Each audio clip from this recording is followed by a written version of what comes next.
What if the very foundations of our understanding of the past were built on a lie? We grow up learning certain stories as unshakable truth, tales of heroic figures, miraculous discoveries, and world-changing artifacts that have been passed down for generations.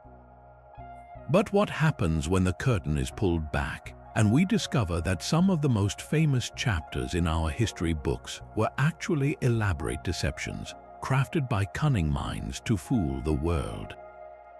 It's a deeply unsettling thought, but also an incredibly thrilling one because it reveals a hidden side of history, a shadowy world of audacious forgers and brilliant con artists whose greatest creations weren't treasures or texts but the illusions themselves. This is the realm of the historical hoax, where the line between fact and fiction becomes dangerously blurred, and even the most respected experts can find themselves completely captivated by a well-told lie. Think about the last time you heard a story that seemed almost too good to be true. That flicker of doubt, that tiny voice questioning the narrative, is the very same impulse that has unraveled some of history's greatest frauds. For every genuine discovery, there seems to be a counterpart, a clever fake designed to tap into our deepest desires to believe in the miraculous, the ancient, and the lost. These hoaxes are more than just simple tricks. They are intricate puzzles that prey on our collective hopes, our national pride, and our intellectual vanity. They force us to confront an uncomfortable truth that our perception of the past is fragile, shaped not only by what actually happened, but by what we desperately want to have happened. The most successful hoaxes become cultural phenomena, embedding themselves so deeply in the public consciousness that their eventual exposure feels like a personal betrayal. In this video, we are embarking on a journey into this fascinating underworld of historical mystery. We will uncover 25 of the most astonishing hoaxes that managed to deceive everyone, from world-renowned scientists and historians to governments and the entire global public. We will examine forged documents that rewired political dynasties, fake artifacts that rewrote ancient history, and elaborate scams that captivated the world's attention for decades. Each story is a masterclass in deception, a testament to human ingenuity, ambition, and sometimes sheer audacity. So prepare to question everything you thought you knew as we dive into the tales of the lies that shaped our world and discover the incredible truth behind the fictions that fooled us all. Our journey into the world of historical deception begins not in a shadowy backroom, but in the respectable, gravel-lined soil of a quiet English village. In the year 1912, at a time when the scientific world was fiercely debating Charles Darwin's revolutionary theories, an amateur archaeologist named Charles Dawson made an announcement that seemed to settle the argument. He claimed to have unearthed the ultimate prize in a gravel pit near Piltdown, England, the fossilized remains of the missing link, the long-sought ancestor that bridged the gap between apes and humans. The discovery caused an immediate sensation. Here was Piltdown Man, scientifically known as Eoanthropus dawsoni, or Dawn Man of Dawson. The specimen consisted of a remarkably human-like skull, but it was paired with an unmistakably ape-like jaw. This was exactly what many British scientists of the era wanted to find.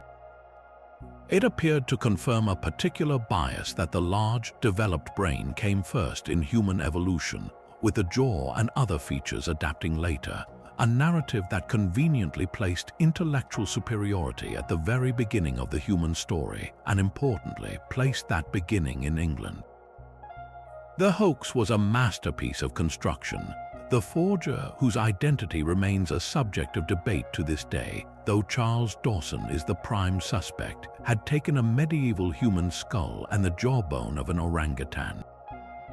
They were meticulously broken to look like fossils, then stained with an iron and chromic acid solution to match the age and color of the gravel deposits. The teeth were even filed down to mimic a pattern of human-like wear. To complete the illusion, primitive stone tools and fossilized animal bones from various other locations were strategically planted at the site.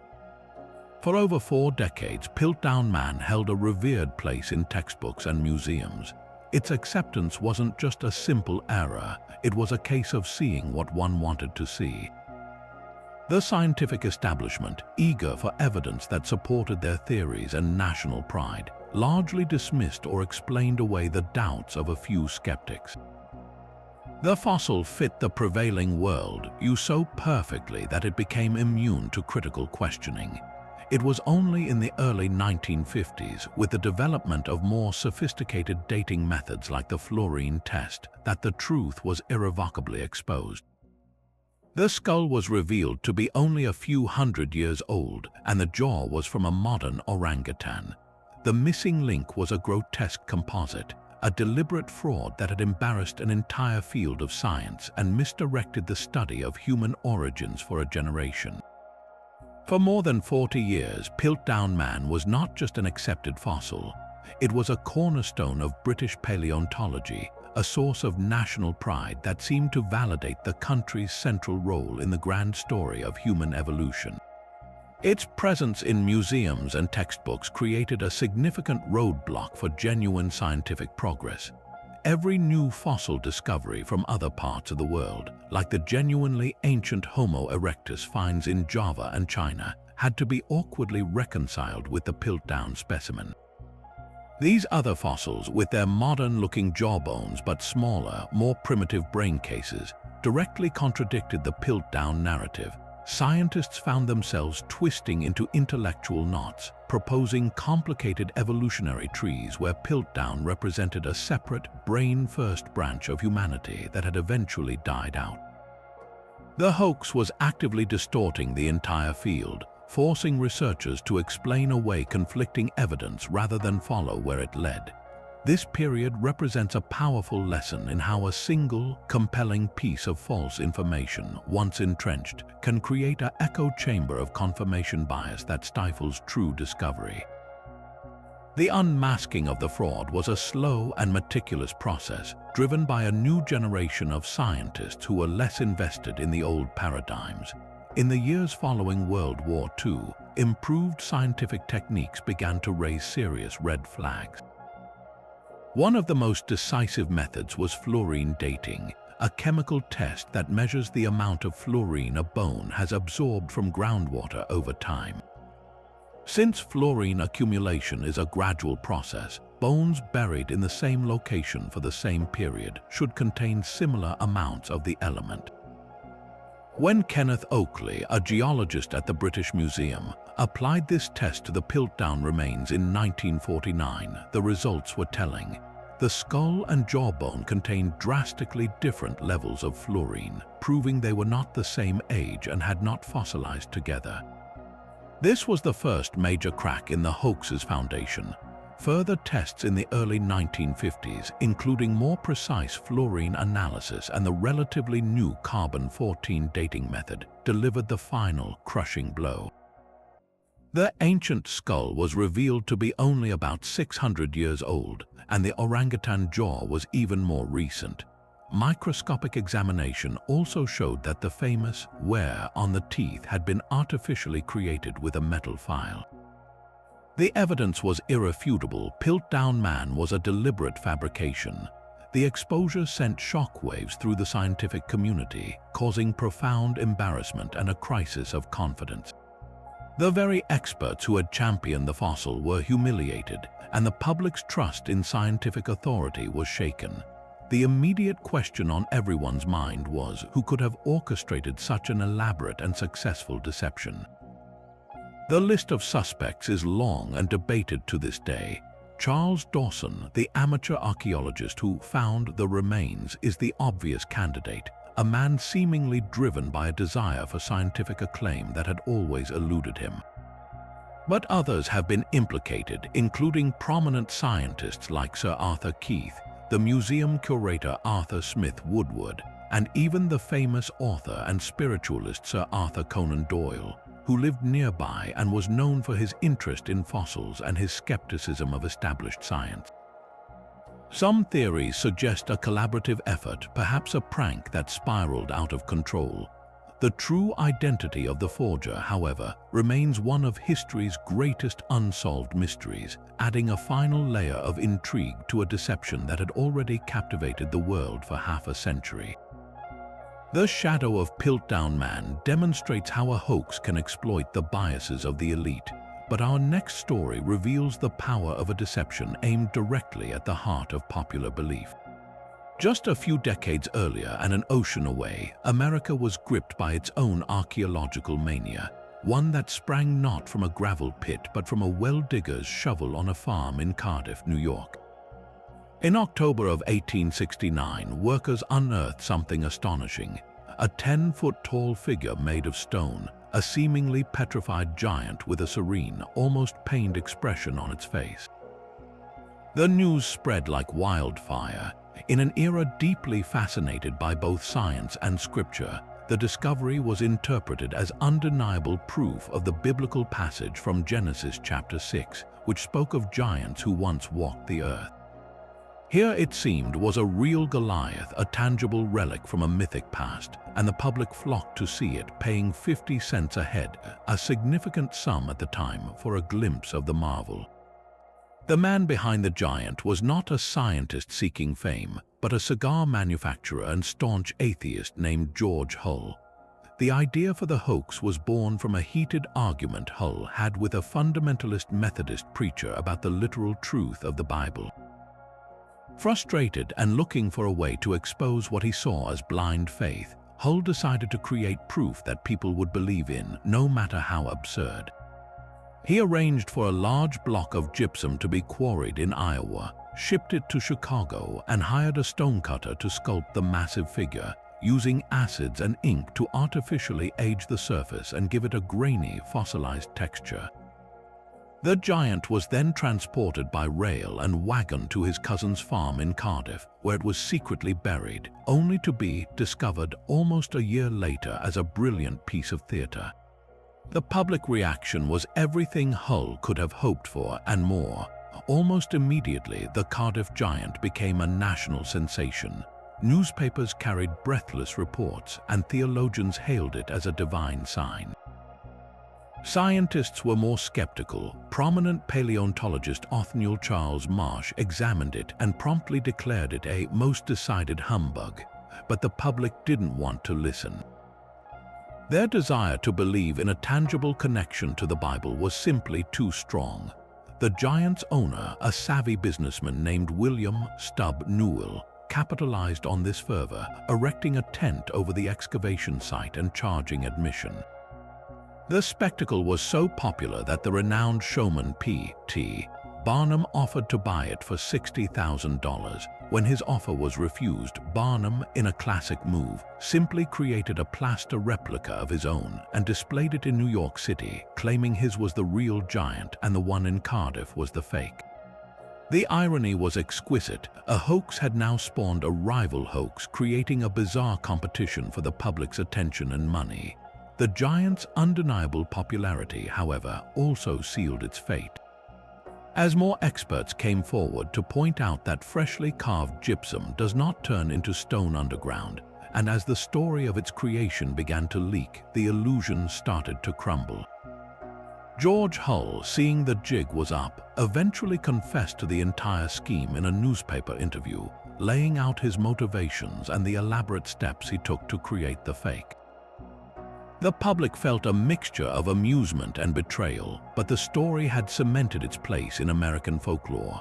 The Cardiff giant stands as a perfect example of a hoax that succeeded not because it was scientifically flawless, but because it tapped directly into a powerful cultural narrative. It proved that when people want something to be true, they will often willingly overlook the evidence staring them in the face, choosing instead to believe in a stone giant that never was. While the Cardiff giant was a spectacle that played on religious beliefs for profit and a philosophical point, our next hoax weaponized prejudice to create a document of pure hatred with consequences that would echo catastrophically through the 20th century. In the early 1900s, as political turmoil gripped the Russian Empire, a secret text began to circulate among the aristocracy and the police. It was called the Protocols of the Elders of Zion, and it claimed to be the confidential minutes of a meeting where Jewish leaders laid out a detailed, sinister plan to achieve global domination by undermining Christian civilization. The document was presented as a shocking exposé, a stolen glimpse into a vast international conspiracy. It described a strategy to destroy nations from within by promoting liberalism, fomenting wars, and controlling the press and the economy. For those already predisposed to anti-Semitism, the protocols offered a seemingly logical explanation for complex social and political upheavals, a single, evil enemy to blame. The origins of this poisonous forgery are murky, but historians agree it was most likely fabricated around the turn of the century by the Okhrana, the Tsar's secret police, as a tool to justify the persecution of Jewish people and to redirect popular discontent away from the Tsar's own failing regime. The genius and the true horror of the hoax lay in its construction. It was not an original work of fiction but a crude and malicious plagiarism. A Swiss journalist named Ulrich Fleischhauer later demonstrated that the protocols were largely lifted from a French political satire called Dialogue in Hell between Machiavelli and Montesquieu, written in the 1860s by Maurice Joly. Joly's book was a critique of the authoritarian ambitions of Napoleon III. It had absolutely nothing to do with Jewish people.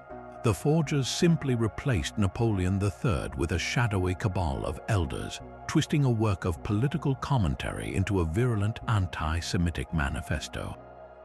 Despite its fraudulent origins, the protocols spread with terrifying speed. They were translated into dozens of languages and disseminated across Europe and the United States. The text provided a respectable, pseudo-intellectual foundation for anti-Semitism, giving ancient prejudices the appearance of a documented conspiracy. Its influence reached its most devastating apex when it fell into the hands of Adolf Hitler. In his book Mein Kampf, Hitler cited the protocols as genuine evidence, writing that they revealed the true nature of the Jewish people. The Nazi regime used the document extensively in its propaganda, making it required reading in German schools and using its lies to justify the escalating persecution that would ultimately lead to the Holocaust.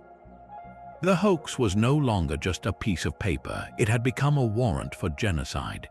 The exposure of the forgery was a slow and arduous process. As early as 1921, a series of articles by the Times of London, most notably by correspondent Philip Graves, systematically compared the protocols to Joly's satire, exposing the extensive plagiarism and proving the document was a fraud. Later, in a Swiss court case in 1934, witnesses testified to the hoax's origins in the Okhrana. Yet, for those who wanted to believe, no amount of evidence was sufficient. The lies had taken root. This is the terrifying legacy of the protocols of the Elders of Zion. Unlike the Piltdown Man or the Cardiff Giant, which were eventually debunked and relegated to museums of curiosities, this hoax demonstrated that a lie, once it enters the bloodstream of a culture, can become immune to truth. It continues to be circulated by hate groups and authoritarian regimes to this day, a grim testament to the fact that the most dangerous historical hoaxes are not those that fool scientists or the public for a time, but those that provide a blueprint for hatred that can be resurrected again and again. Moving from the cynical poison of the protocols to the English countryside, we find a hoax born not from malice, but from a child's imagination and a world's desperate need for wonder. In the summer of 1917, as the First World War raged across Europe, two young cousins, 16-year-old Elsie Wright and 10-year-old Frances Griffiths, were playing near the stream at the bottom of their garden in the village of Cottingley, Yorkshire. When Elsie's mother scolded Frances for coming home with wet shoes and socks, the young girl offered a simple, magical explanation. She had been down by the stream playing with the fairies. To back up this fantastic claim, the girls borrowed Elsie's father's Midge quarter-plate camera and soon returned with what would become one of the most famous photographic hoaxes in history, a picture of Frances sitting placidly on the bank, a troop of delicately winged fairies dancing before her. Arthur Wright, a practical man, developed the plate in his darkroom but dismissed it as a prank, refusing to lend the camera again. Yet the girls persisted, and a few months later they produced a second photograph, this one featuring Elsie facing a single, bowing gnome.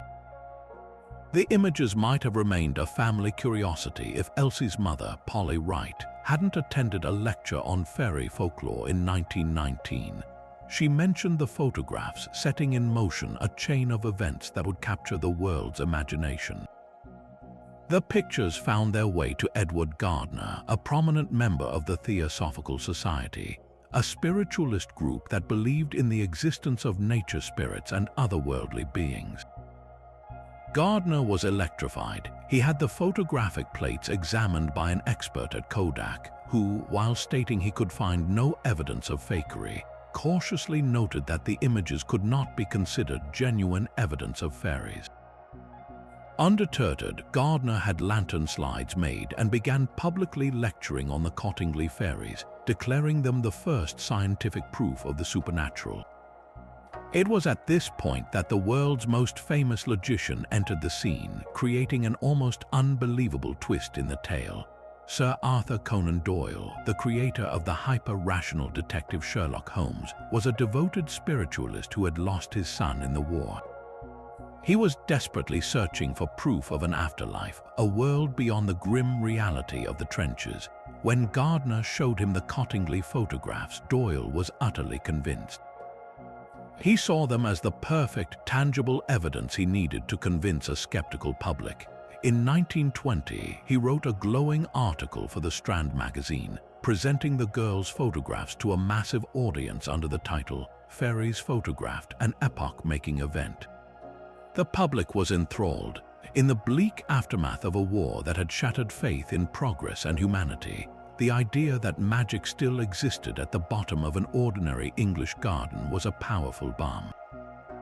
The photographs offered a return to innocence, a glimpse of a gentle, hidden world that stood in stark contrast to the industrialized horror of the Western Front. The controversy, however, only grew. Many were skeptical, pointing out the fairies' fashionable Parisian hairstyles and their suspiciously two-dimensional appearance. But Doyle and Gardner doubled down, arranging for the girls to be given a new camera and secretly marked photographic plates to take more pictures. Remarkably, the cousins produced 3 additional images over the next year, including one of a fairy offering a posy of flowers to Elsie and another of fairies sunbathing in a nest. These new pictures, taken under what seemed like controlled conditions, solidified the belief of the faithful. For decades, the mystery persisted.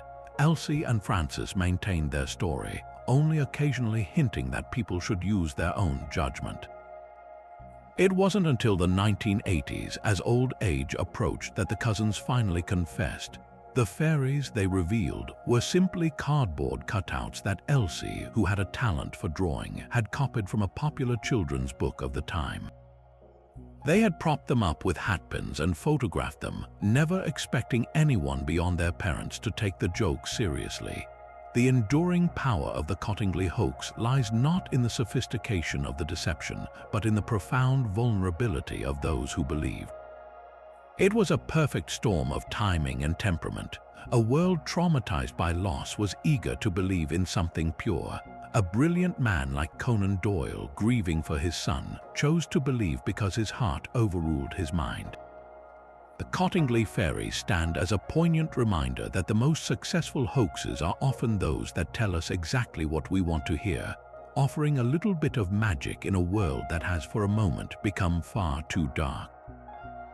The world was still reeling from the exposure of the Cottingley Fairies when, decades later, a different kind of magical thinking captivated the global media, this time centered on one of history's most monstrous figures. In the spring of 1983, the respected West German news magazine Stern made an announcement that sent shockwaves through the world of journalism and history. They claimed to have secured the most significant historical discovery of the post-war era, the personal diaries of Adolf Hitler. According to their reporting, these 62 volumes chronicled the Führer's inner thoughts from 1932 right up to the final days in the bunker in 1945. The potential for new insight was staggering. Historians and the public alike were gripped by a tantalizing, if unsettling, question. What secrets lay hidden in the private musings of the architect of the Holocaust? The story Stern told was as dramatic as any spy thriller. They explained that the diaries had been salvaged from a plane crash in Dresden in April 1945, smuggled out of East Germany, and had eventually found their way to a shady memorabilia dealer named Konrad Kujau. The magazine had paid an astronomical sum, reported to be nearly 10 million German marks, for this trove of history. To quell the inevitable skepticism, Stern presented what appeared to be ironclad proof. They had the diaries authenticated by several experts, most notably Dr. Max Frey Solzer, a former head of the Zurich Police Crime Lab and a renowned forensic scientist. Handwriting analysts compared the script in the diaries to known samples of Hitler's writing and declared it a match. The paper and binding were deemed consistent with the era. For the editors at Stern, it was a career-defining coup, a story that would cement their reputation and become the publishing sensation of the century. The media frenzy that followed was immediate and overwhelming. Major publications around the world, including the London Times and Newsweek, scrambled to secure the rights to republish excerpts. The idea of humanizing Hitler, of seeing the banality behind the evil, was an irresistible narrative, but the euphoria was short-lived. Cracks began to appear almost immediately after the official press conference.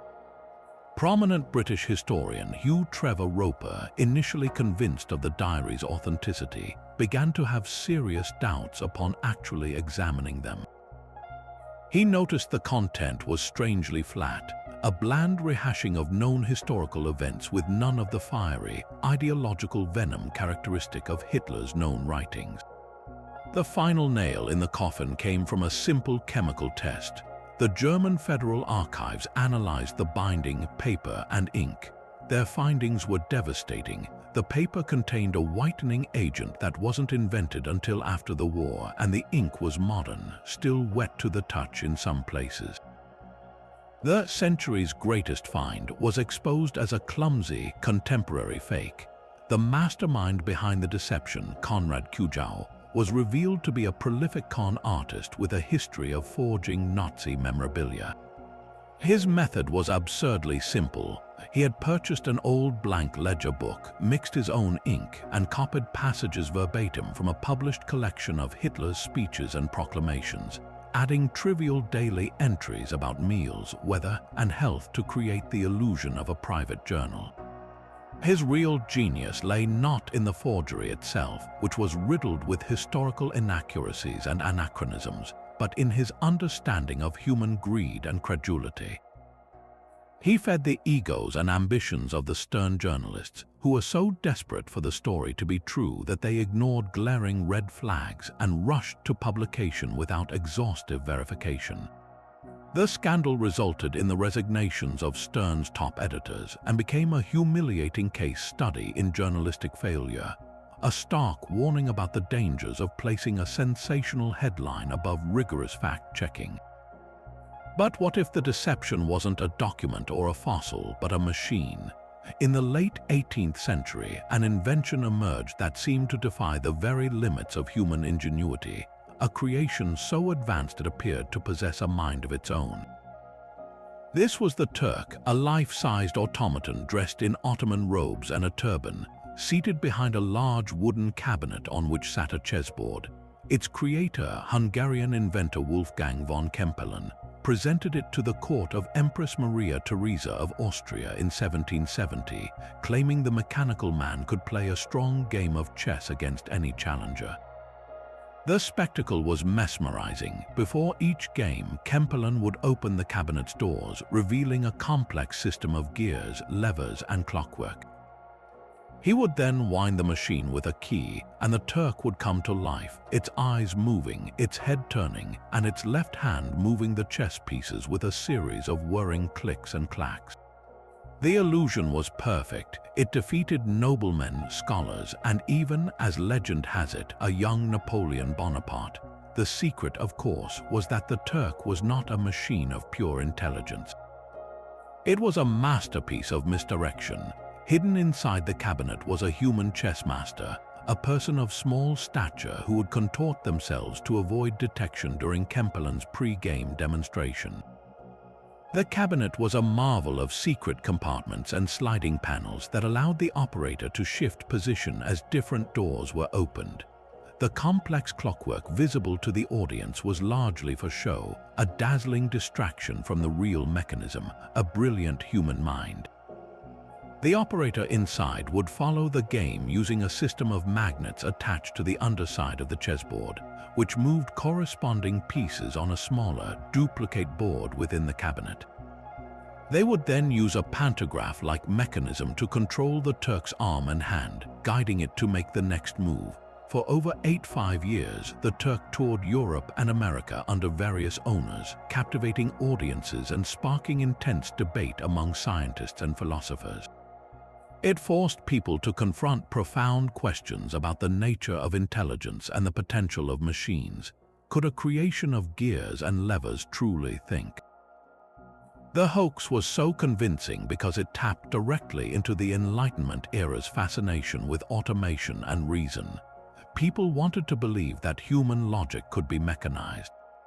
This desire to be amazed by technology, to see the future in a chess-playing automaton, blinded even the most skeptical observers to the simpler, more human explanation hidden in plain sight. The Turk's legacy is a reminder that our awe of technology and our eagerness to attribute intelligence to machines is a powerful force that con artists have exploited for centuries. While the mechanical Turk used clever engineering to hide a human operator, our next mystery presents a puzzle where the operator, the author, and the very purpose remain completely invisible, locked inside a book that has defied understanding for centuries. Imagine discovering a manuscript unlike any other, a book that seems to have fallen to earth from another world. Its pages are filled with delicate, colorful illustrations of plants that have never existed, astrological charts featuring unfamiliar constellations, and dozens of nude women bathing in a complex network of green, interconnected tubes. But the most baffling feature of all is the text itself, page after page of an elegant, flowing script written in an alphabet that is completely unknown and a language that has resisted every attempt at decipherment for over 500 years. This is the Voynich Manuscript, and it is arguably the most famous unsolved cipher in human history. The manuscript's known history begins in the 17th century, when it appeared in the hands of an alchemist named Georg Bersch in Prague.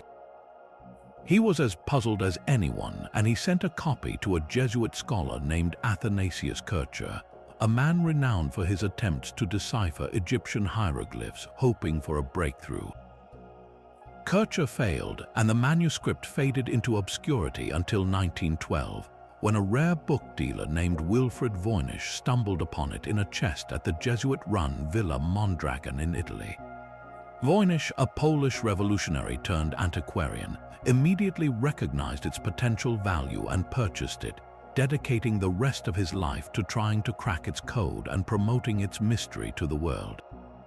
It was his relentless campaigning that gave the manuscript its name and cemented its status as the ultimate bibliographic riddle. Since its rediscovery, the Voynich manuscript has been subjected to the full force of modern cryptanalysis. It was studied by the top codebreakers from both world wars, including William Friedman, the brilliant American cryptologist who helped break the Japanese purple cipher. Teams of linguists and computer scientists have run complex statistical analyses on its approximately 170,000 characters. These analyses have revealed something astonishing. The text possesses a structure that mirrors that of a genuine natural language. It follows Zipf's law, a linguistic principle where the most frequent word in any language appears about twice as often as the second most frequent word, and so on. The word patterns and syllable structures are consistent and non-random. This suggests that the manuscript is not a simple hoax of gibberish. It is either a sophisticated cipher, a language constructed from scratch, or a text in a language that has been lost to time. This scientific validation of the manuscript's internal structure has only fueled more creative and extravagant theories about its origins. Some believe it is the sole surviving work of a forgotten heretic sect, encoding spiritual secrets too dangerous to be written plainly. Others have proposed it is the notebook of a medieval scientist or apothecary, perhaps Roger Bacon, written in a code to protect his proprietary knowledge. More fringe ideas suggest it is the work of extraterrestrial visitors or a traveler from a parallel dimension, leaving behind a user's manual for a world we cannot comprehend. The strange, unidentifiable plants have led some to speculate it is a herbal from a lost civilization, while the bathing women have been interpreted as everything from a guide to alchemical processes to an early treatise on human reproduction and microbiology. However, a compelling counter-theory has gained significant traction in recent years, that the Voynich Manuscript is itself an elaborate and very successful Renaissance-era hoax. The prime suspect in this scenario is Edward Kelly, a notorious English occultist and spirit medium who worked with the famous scholar John Dee in the court of Emperor Rudolf II in Prague. Kelly was known for his scrying abilities, claiming to communicate with angels through a crystal ball and to transcribe their language, which he called Enochian. Could the Voynich Manuscript have been one of Kelly's fabrications, an elaborate nonsense book crafted to deceive the wealthy and intellectually curious Emperor Rudolf, who was known to pay handsomely for rare and mysterious artifacts? The timing and location fit perfectly. A skilled forger could have created a text with convincing linguistic patterns using a complex algorithm or a cipher that pointed to a non-existent key, making it forever unbreakable by design. The most recent and perhaps most decisive development in this centuries-long saga came in 2019 when a historian named Dr. Gerard Cheshire published a paper claiming to have finally cracked the code. He argued that the manuscript was written in a Proto-Romance language, a colloquial vernacular used in the Mediterranean during the late Roman Empire that never became standardized. He suggested the author used an extinct alphabet to document information for menopausal and reproductive health, with the nude women representing therapeutic bathing practices. Yet, like all claims before it, Cheshire's decipherment has been met with intense skepticism from the academic community, who point out inconsistencies in his methodology and translations. The debate continues, and the manuscript, now safely housed in the Voynich Rare Book and Manuscript Library at Yale University, remains as silent and inscrutable as ever. Its enduring power lies not in a potential solution, but in the beautiful, maddening mystery itself.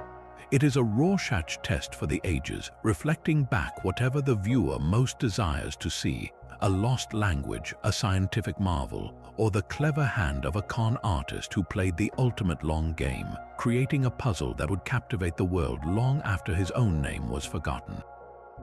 From the silent, scholarly mystery of the Voynich Manuscript, we plunge headfirst into the roaring, unapologetic spectacle of 19th century America, where the line between reality and fantasy was a ticket price. If the previous hoaxes traded on secret desires for scientific validation or spiritual comfort, this next one was a pure, unadulterated product of show business, masterminded by its greatest pioneer, Phineas Taylor Barnum. While we've already seen Barnum's opportunistic side with his Cardiff giant replica, the story of the Feejee Mermaid showcases his true genius for creating a phenomenon from nothing but a grotesque curiosity and an avalanche of clever publicity. In 1842, Barnum was looking for his next big attraction to draw crowds to his American Museum in New York City. What he found was not a marvel of nature, but a marvel of deception, and he knew exactly how to sell it. The object itself was bizarre and unsettling. It was a mummified creature about 3 feet long, featuring the withered, grimacing head and torso of a small monkey crudely stitched onto the desiccated tail of a large fish, most likely a salmon. The whole thing was covered in a papery, scale-like texture, creating a truly monstrous appearance that bore little resemblance to the beautiful sirens of maritime folklore. This artifact had a long history before Barnum. Such mermaids were common curiosities crafted by Japanese and Southeast Asian fishermen, often sold to European sailors as souvenirs. Barnum didn't create the mermaid, but he perfected the show around it. He leased it from a Boston museum owner named Moses Kimball, and together they hatched a plan to present it not as a simple sideshow oddity, but as a genuine scientific discovery. Barnum's strategy was a masterclass in media manipulation, a blueprint for modern hype that is still studied today. He began not with a direct announcement, but with a series of carefully planted letters to New York newspapers, written under the pseudonym of a fictitious Dr. J. Griffin of the equally fictitious Lyceum of Natural History in London. These letters passionately defended the existence of mermaids, citing alleged sightings and building a pseudo-scientific foundation for the upcoming discovery. Next, Barnum arranged for real-life respected scientists, like a paleontologist from Yale, to be shown the mermaid in a private viewing. He cleverly presented it in a poor light and only for a brief moment, ensuring their vague, non-committal comments of curiosity could be twisted into implied endorsements. He then paid these gentlemen to remain silent, allowing their prestigious affiliations to lend an air of credibility. Finally, he orchestrated a media blitz with articles appearing simultaneously in multiple papers, all discussing the imminent arrival of the incredible Feejee Mermaid and the esteemed Dr. Griffin, who was bringing it to America. When the mermaid finally went on display, the public response was overwhelming. People flocked to the American Museum, desperate to see the creature that was the talk of the town. They were met with an object that was clearly, to any rational observer, a clumsy fake. Yet Barnum's genius lay in understanding that the debate itself was the attraction. He didn't need everyone to believe it was real, he just needed them to be talking about whether it was real. The museum's exhibits were carefully staged to encourage this uncertainty. Alongside the mermaid, Barnum displayed obviously real natural history specimens like genuine animal fossils, creating a context of scientific authenticity that blurred the lines for the viewer. He also presented fantastical but real animals like a beluga whale, making the mermaid seem just as plausible. People would leave the exhibit arguing, some convinced they had seen a miracle, others laughing at the absurdity, but all of them telling their friends, which only fueled more ticket sales.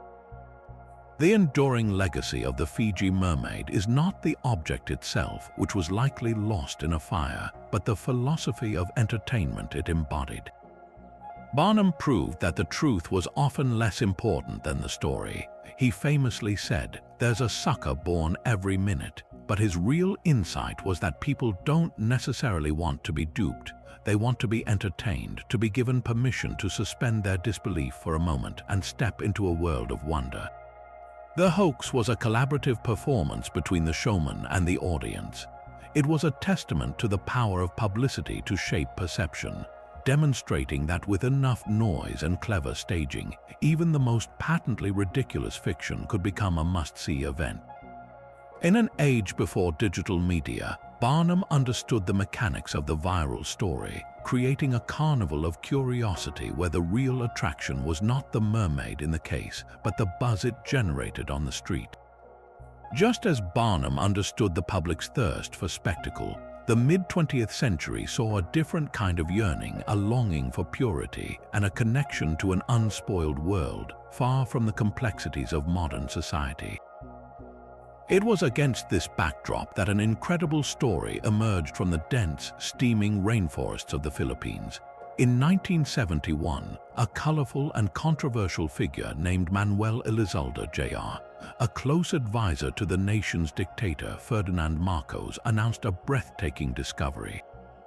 He claimed that on the remote island of Mindanao, his team had found a small band of people called the Tassidae, a tribe living in complete isolation, utterly untouched by the outside world.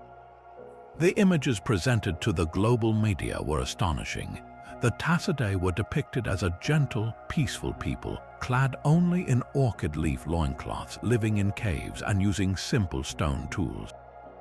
They were said to have no words for war, hostility, or private property, subsisting on wild fruits, grubs, and yams. Their language was described as a unique dialect, and their entire society was portrayed as a living relic from the Stone Age, a harmonious model of primitive communism that seemed to confirm the romantic notion of the noble savage. For anthropologists and a world weary Vietnam War coverage and social unrest, the Tassidae appeared to be a living miracle. They were featured on the cover of National Geographic, and their story was reported by major news outlets, instantly becoming an international sensation and a powerful propaganda tool for the Marcos regime, which could now present itself as the protector of a unique human heritage. Yet, from the very beginning, a few skeptical voices questioned the idyllic narrative. The initial discovery was tightly controlled by Elizalde's government agency, the Presidential Assistance on National Minorities. Very few outside researchers were granted access, and those who were allowed to visit were always accompanied by Elizalde's staff and interpreters. The Tassidae themselves seemed strangely passive and hesitant to interact with outsiders without their minders present.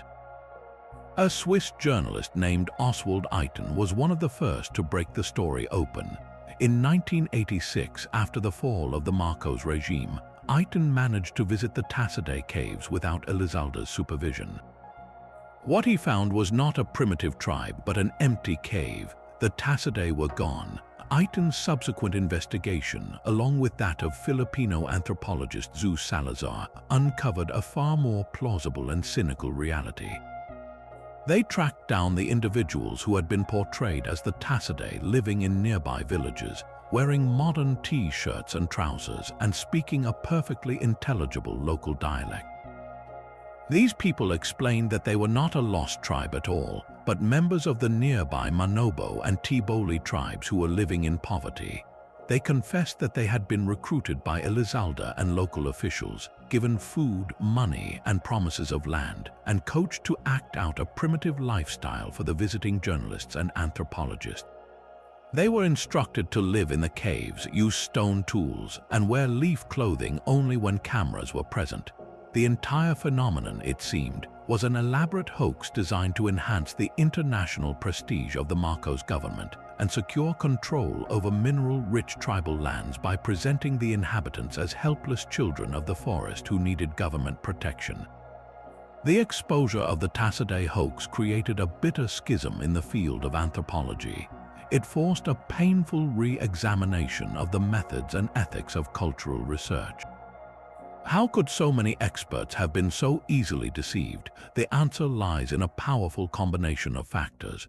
There was a genuine desire within the academic community to believe in the existence of an innocent pre-agricultural society. The Tassidae fit a pre-existing anthropological fantasy so perfectly that evidence to the contrary was often dismissed or ignored. Furthermore, the political climate of the Philippines under martial law made it difficult and dangerous to question the official narrative. The hoax succeeded because it told the world a story it was desperate to hear, a comforting tale of human innocence that provided a stark, simplistic contrast to a troubled modern world. The legacy of the Tassidae is a cautionary tale about the dangers of allowing romantic ideals to override scientific skepticism, reminding us that sometimes the most convincing hoaxes are those that confirm our most cherished illusions. Yet for all the intellectual debate surrounding the Voynich Manuscript, few artifacts in history have ignited a firestorm of faith and science quite like a simple piece of linen cloth kept in a cathedral in Turin, Italy. The Shroud of Turin is arguably the most famous and controversial religious relic in the world, a 14-foot-long herringbone weave that bears the faint, haunting image of a bearded, long-haired man who appears to have suffered the torturous wounds of crucifixion.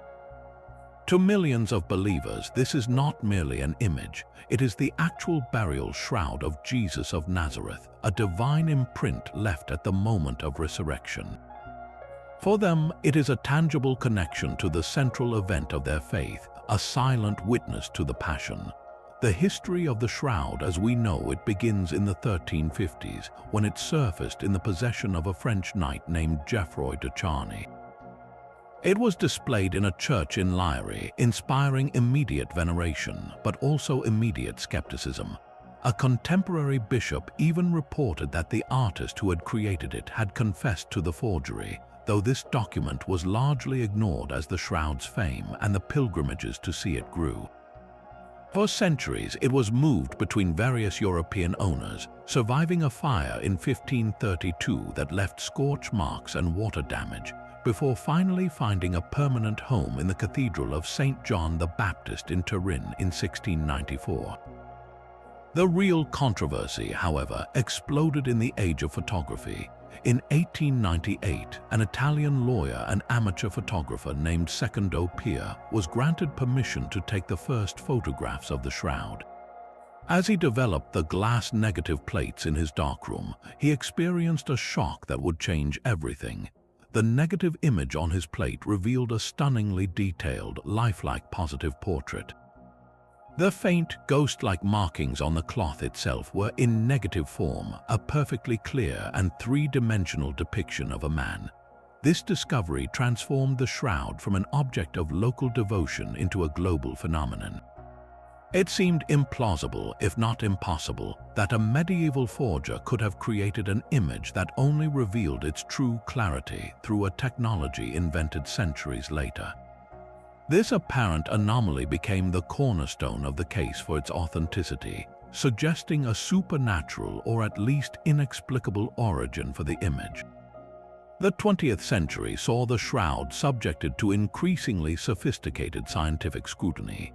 In 1978, a team of American scientists and researchers known as the Shroud of Turin Research Project, or STURP, was given unprecedented access for 5 days of around-the-clock testing. They used ultraviolet photography, infrared thermography, and microscopes to analyze the cloth in meticulous detail. Their conclusions were both puzzling and provocative. They found no evidence of pigments, dyes, or brushstrokes. The image, they determined, resides only on the very topmost microfibers of the linen threads and has the characteristics of a scorch, as if the cloth had been lightly branded by a burst of energy. They confirmed the presence of real human blood, identified as type AB, and noted that the blood stains had soaked into the cloth before the formation of the body image, consistent with a crucifixion sequence. The anatomical precision of the wounds was also remarkable, showing a forensic knowledge of Roman crucifixion practices that seemed beyond the scope of a medieval artist. Yet for all these compelling details, the STURP team could not definitively explain how the image was formed, concluding only that it was not the product of an artist. The pivotal moment in the modern saga of the shroud came in 1988.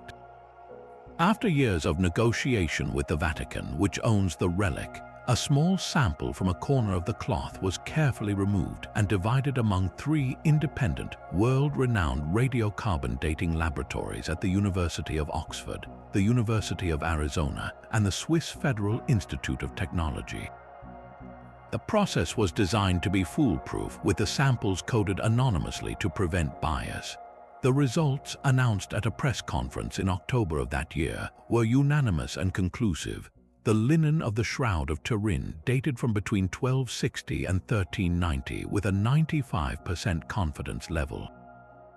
To the scientific community, the case was closed. The shroud was a medieval artifact created precisely during the period when such relics were being fabricated and traded across Europe. But the story did not end there. For those who believe the carbon dating is not the final word, almost immediately, critics of the results proposed alternative theories. Some suggested the sample taken was from a section of the cloth that had been expertly rewoven during medieval repairs after the fire, thus contaminating the test with newer threads. Others hypothesized that a microbial biofilm, a layer of bacteria and fungi, had grown on the linen fibers over centuries, skewing the carbon dating by making the sample appear younger. While these theories have been debated in scientific circles, they have not been widely accepted as a refutation of the original dating. The enduring mystery, however, remains. If it is a medieval forgery, how was the image created? No one has been able to satisfactorily replicate the shroud's unique properties, its three-dimensional information encoded in the image's intensity, its lack of any pigment, and its superficial penetration of the fibers. Proposed methods involving a simple rubbing technique or an early form of photography using a camera obscura and silver compounds have all fallen short of replicating the full complexity of the original. The Shroud of Turin thus exists in a liminal space, a powerful symbol where faith and reason collide. For science, it is a fascinating but solved puzzle from the Middle Ages. For believers, it remains an article of faith, an unsolved mystery that points toward the divine, a testament to the enduring human need to find physical proof for the objects of our deepest belief. While the Shroud of Turin presents a mystery tied to the very origins of Christianity, another artifact from a completely different continent sparked a debate that cut to the heart of American identity. The story begins in the late autumn of 1898 in the small, rural township of Salem, Minnesota. A Swedish immigrant farmer named Olof Öhman was clearing land on his property, chopping down trees to make way for more fields. As he and his 10-year-old son worked to uproot a large aspen tree, they noticed something extraordinary. Tangled within the tree's extensive root system was a flat, gray slab of stone weighing nearly 200 pounds. When they pulled it free and wiped away the dirt, they saw it was covered in strange, angular carvings. Öhman, though he could not read the symbols, recognized them as runes, the ancient script of his Scandinavian homeland. He had just unearthed what would become known as the Kensington runestone, an object that would challenge the established narrative of American history. The inscription on the stone, once translated, told a harrowing tale. It spoke of a group of 8 Goths, meaning Swedes, and 22 Norwegians on an exploration journey from Vinland, the Viking settlement in Newfoundland. The text described a tragic ambush, stating that the men had camped on an island in a lake and that 10 of their party had been killed. Most astonishingly, the runes were dated the year 1362. If authentic, this was not just evidence of Viking presence in North America, which was already accepted due to the site at Elance Oaks Meadows in Newfoundland. It was proof that Norse explorers had ventured deep into the heart of the continent, reaching Minnesota over a century before Christopher Columbus was even born. The implications were staggering. It suggested a pre-Columbian European penetration of America that was far more extensive than anyone had imagined, rewriting the story of the continent's discovery. The initial reaction from the academic establishment, however, was one of swift and brutal dismissal. Professors at universities, most notably Olaus J. Reda at the University of Minnesota, examined the stone and declared it an obvious forgery. Their reasoning was based largely on linguistic grounds. They argued that the runes used were a bizarre mixture from different time periods and regions, some of which were not in use by the 14th century. The language itself seemed to be a modern Swedish dialect filtered through a 19th century lens, not the Old Norse or even the medieval Swedish one would expect. Furthermore, critics pointed to the convenient discovery by a Swedish immigrant who just happened to find a stone that glorified his own heritage in the middle of a region heavily populated by other Scandinavian settlers. The whole affair, they concluded, was a hoax, likely crafted by Öhman or someone in his community to create a proud link to the Old World and stake a claim for Scandinavians in the foundational story of America. But the story of the Kensington runestone refused to die. A passionate and dedicated group of believers, including the Norwegian-American historian H. Hjalmar R. Holland took up the cause of proving its authenticity. Holland devoted decades of his life to championing the stone, writing books and articles that presented a counter-argument to the skeptics. He and his supporters pointed to several pieces of evidence that they claimed supported the stone's legitimacy. They argued that the tree roots had grown around the stone in a way that indicated it had been in the ground for centuries, not just a few years. They also conducted geological surveys that suggested the particular slab of greywacke stone was local and showed signs of significant weathering.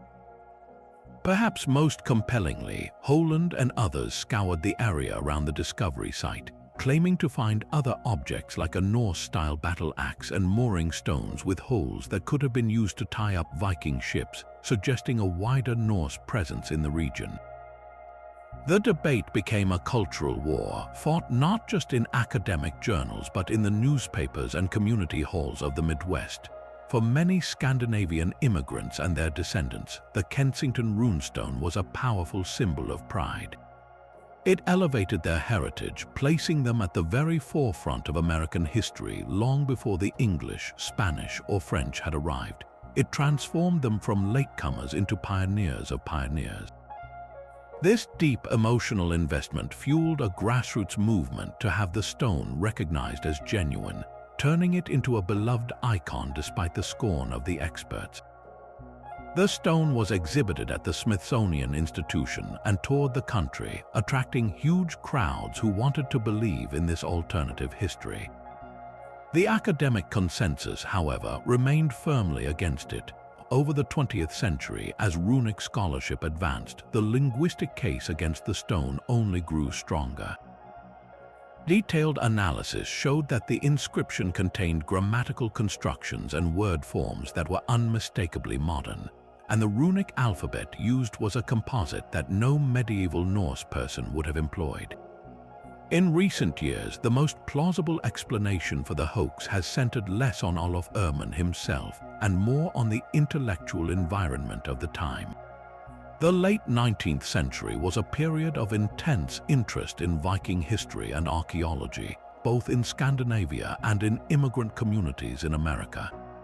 Newspapers frequently carried stories about new Viking discoveries, and there was a widespread fascination with the Norse sagas that described the voyages to Vinland.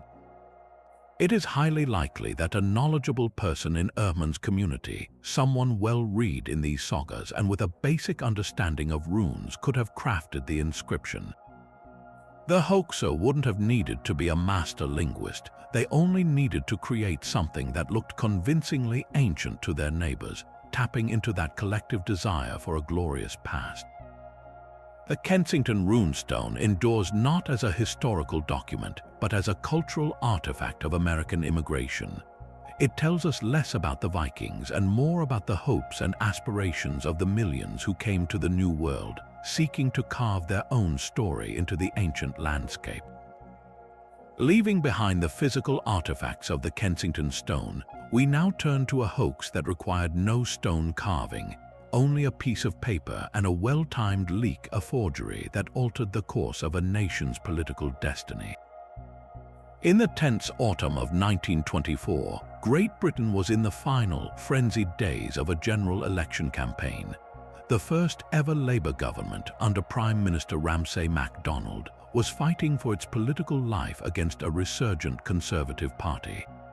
It was against this backdrop of ideological battle that a political bombshell landed on the desk of the editor at the Daily Mail newspaper.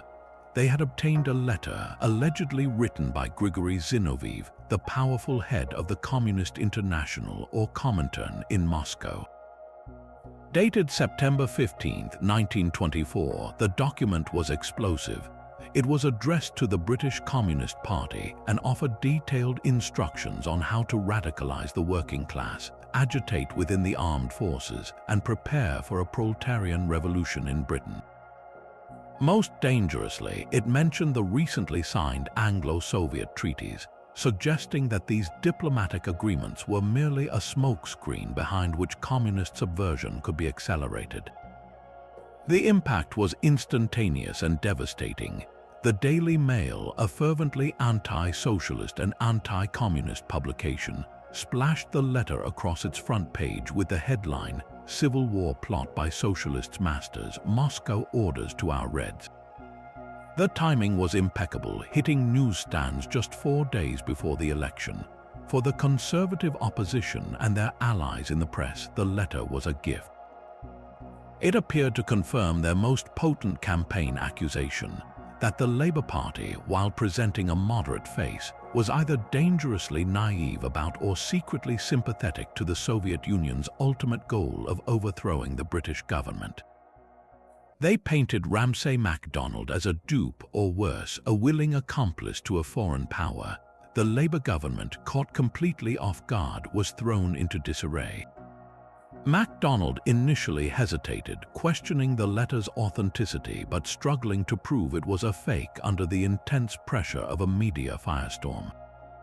The public, still wary of the revolutionary fervor that had swept Russia just a few years earlier, was easily swayed by the frightening narrative.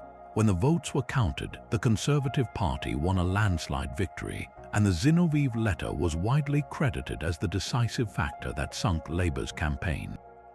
But the letter's authenticity was questionable from the start.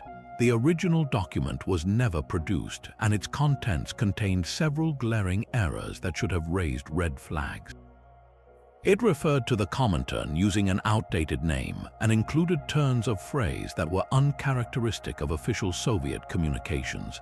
The Foreign Office had received its copy through shadowy, indirect channels from anti-Bolshevik white Russian immigrants, who had a clear motive to discredit the Soviet government and any Western power willing to engage with it. Despite these doubts, key figures within the British intelligence and civil service apparatus, who were deeply hostile to the idea of normalizing relations with the Soviets, seemingly bypassed proper verification procedures.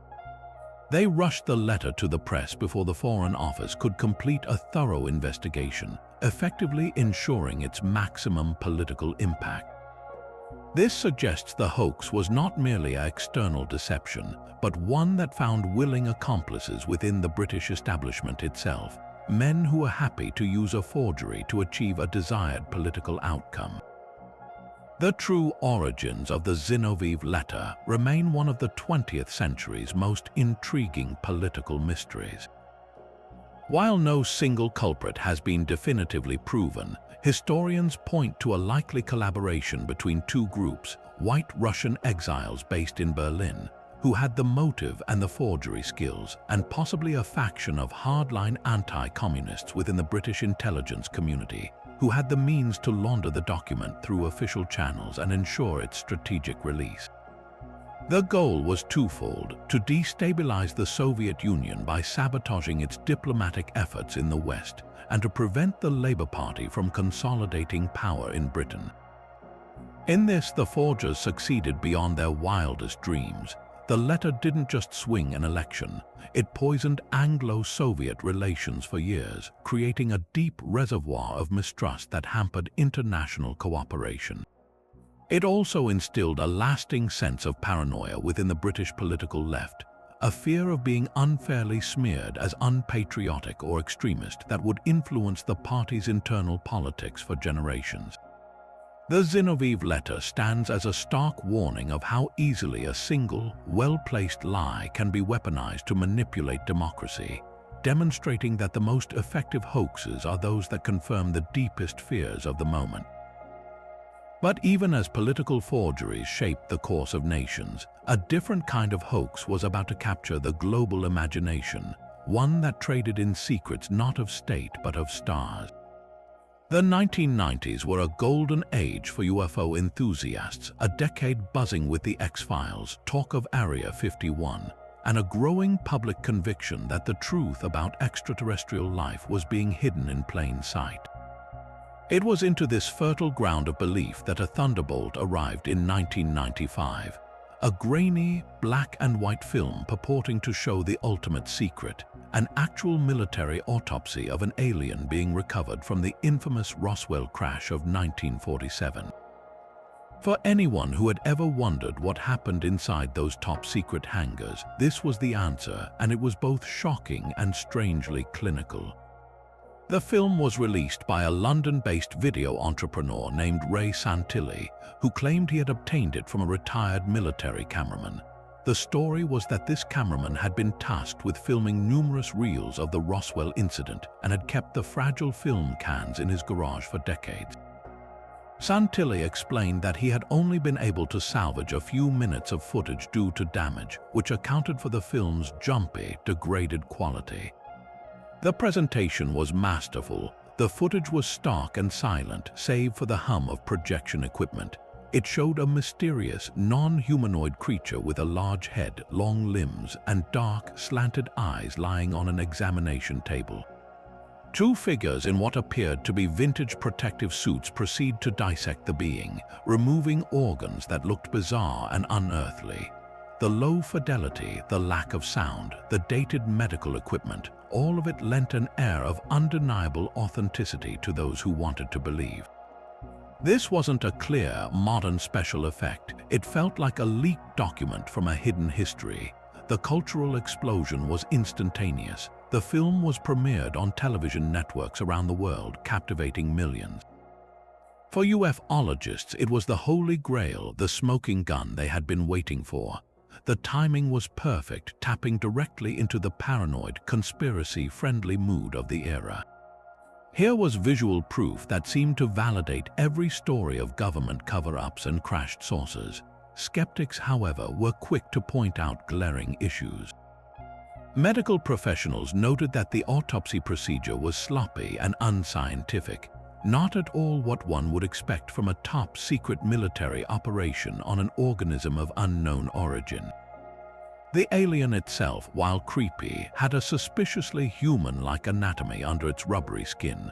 Furthermore, the film's provenance was impossibly vague, hinging entirely on the word of Santilli and his unnamed source. For a decade, the film existed in a state of contentious debate, a central pillar of modern UFO mythology. Then, in 2006, Santilli and his partner, Gary Schofield, finally confessed. The film was not a genuine government record, but a staged reconstruction. The backstory, however, had a kernel of truth. Santilli insisted he had indeed met a former military cameraman in the early 90s who claimed to have filmed the real Roswell autopsy. According to Santilli, by the time he went to acquire the film, the original reels had deteriorated beyond salvation. Faced with this disappointment, he decided to recreate what the cameraman had described, commissioning special effects artists to build the alien puppet and constructing a period-authentic set. He maintained that his film was a faithful representation of the real event, a reconstruction based on a true testimony, a nuance that allowed believers to hold onto the core of the story even as the specific footage was debunked. The legacy of the alien autopsy film is a fascinating study in the psychology of belief in the modern age. Its power was never about flawless execution. In fact, its imperfections are what made it feel real to many. The hoax succeeded because it perfectly mimicked the aesthetic of a leaked document. It looked like something old and secret. It demonstrated that in an era of increasing digital manipulation, the most convincing fakes are often those that appear low-tech and damaged, as if they have a history. Even after its admission as a reconstruction, the film retains a powerful hold. For some, it remains a piece of the puzzle, while for others, it stands as a testament to the enduring human desire to look at the stars and believe that we are not alone, and that the evidence, however shaky, is just waiting to be found. Amidst the 20th century's high-profile deceptions involving aliens and political forgeries, a quieter but equally revealing hoax was taking root on the foggy shores of California, one that played upon regional pride and the desire for a glorious past. In the summer of 1936, a man named Burial Shin was driving along the coast north of San Francisco when he stopped near the town of San Quentin. There, partly buried in the earth, he spotted a tarnished piece of metal. Upon cleaning it, he discovered it was a brass plate, and etched into its surface was a remarkable inscription. It declared that the land had been taken possession of by Sir Francis Drake, the legendary English sea captain, on behalf of Queen Elizabeth I. Most importantly, it bore a date, June 17, 1579.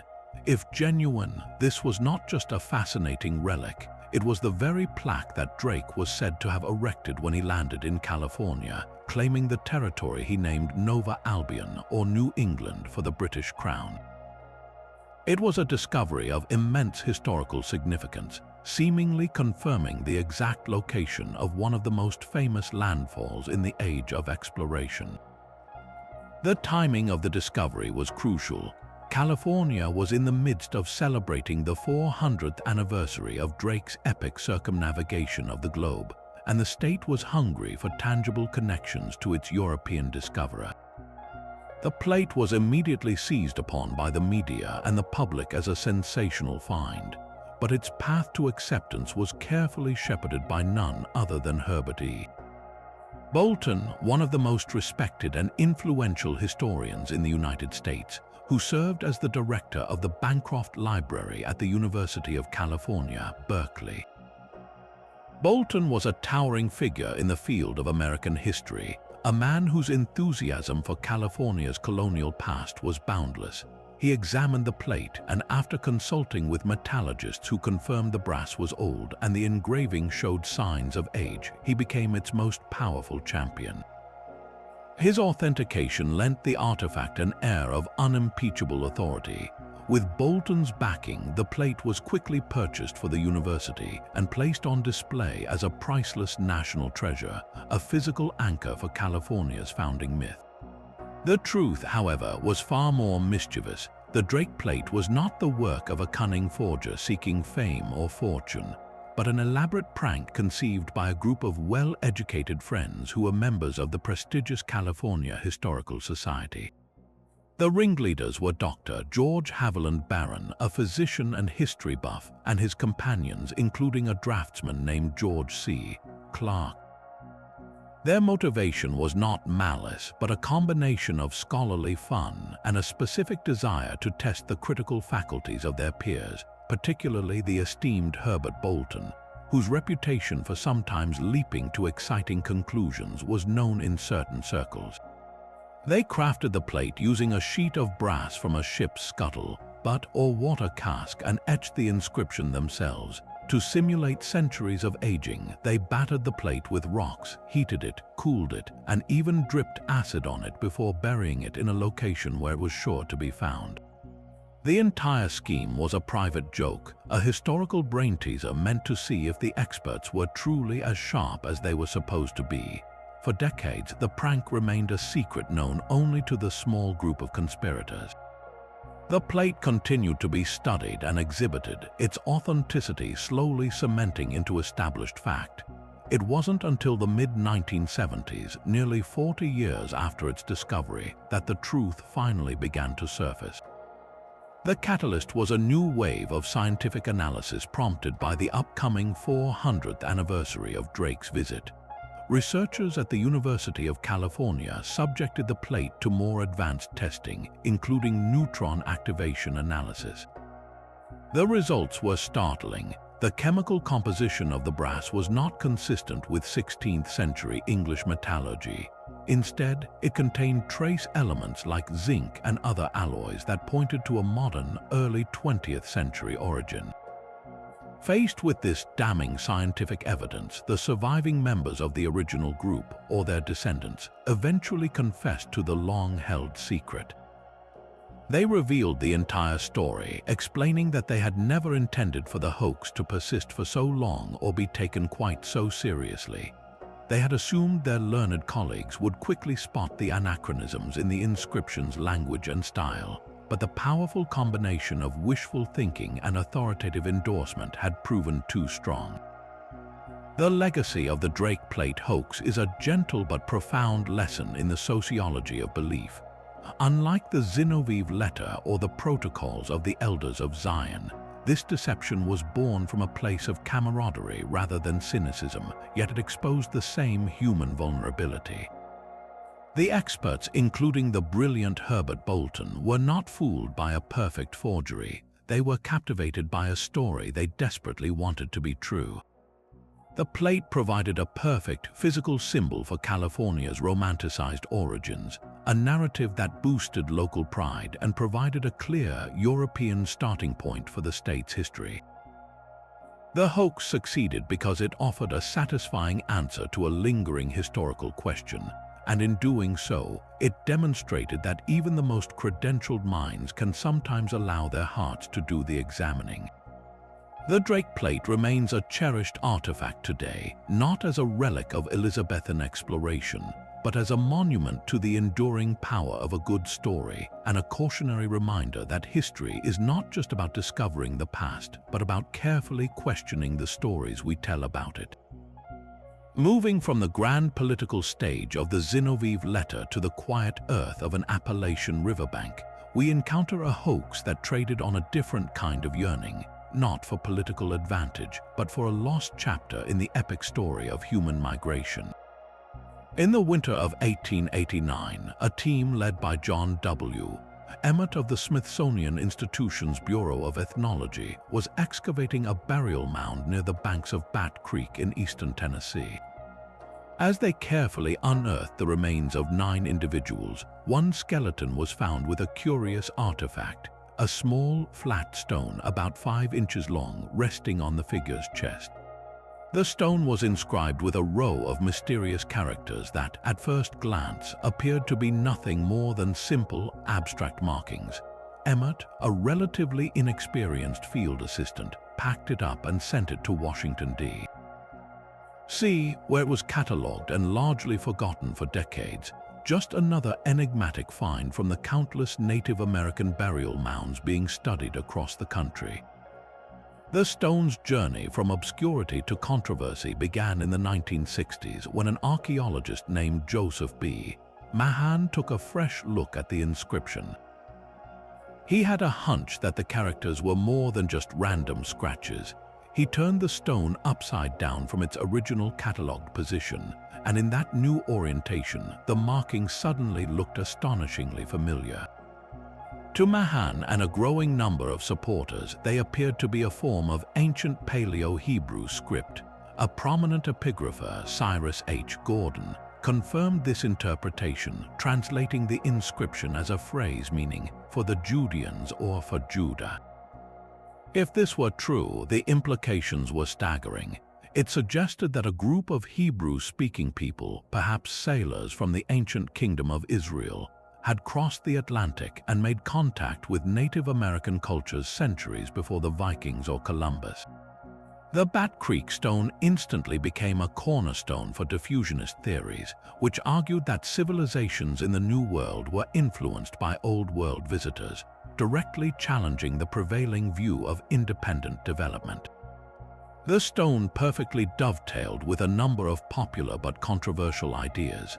It fed directly into the narrative of the lost tribes of Israel, the 10 tribes of the ancient kingdom of Israel that were exiled by the Assyrian Empire in the 8th century BCE and, according to legend, disappeared from history. For centuries, speculation had swirled that these tribes had migrated to far-flung corners of the world, including the Americas.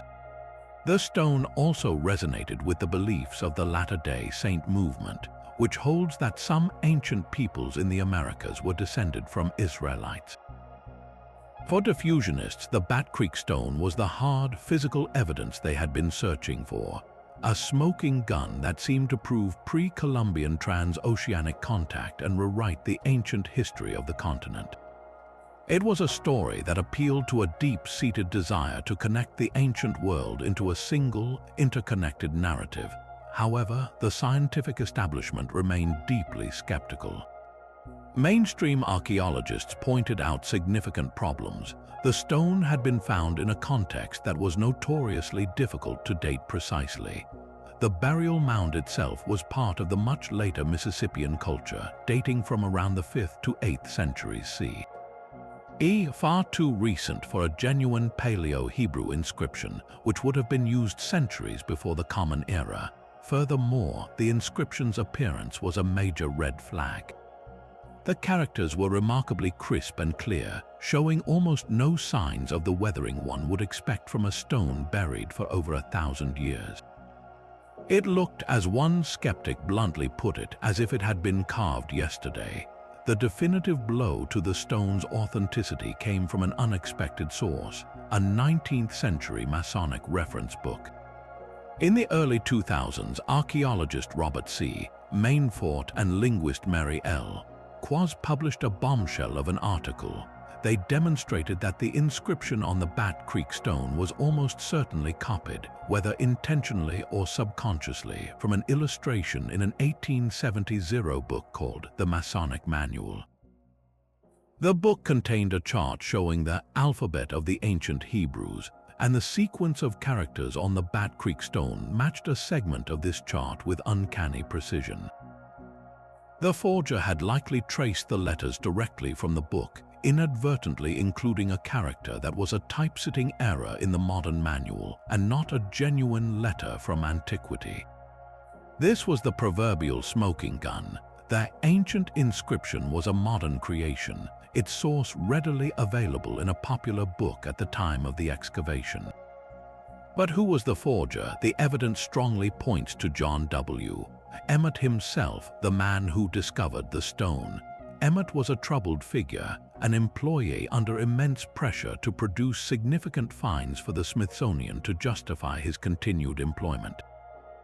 He had a history of alcoholism and had been reprimanded for erratic behavior. It is tragically plausible that, desperate to make a name for himself and secure his job, he carved the stone using the Masonic Manual as a template and planted it at the site. The Bat Creek hoax is thus a poignant and personal story of deception.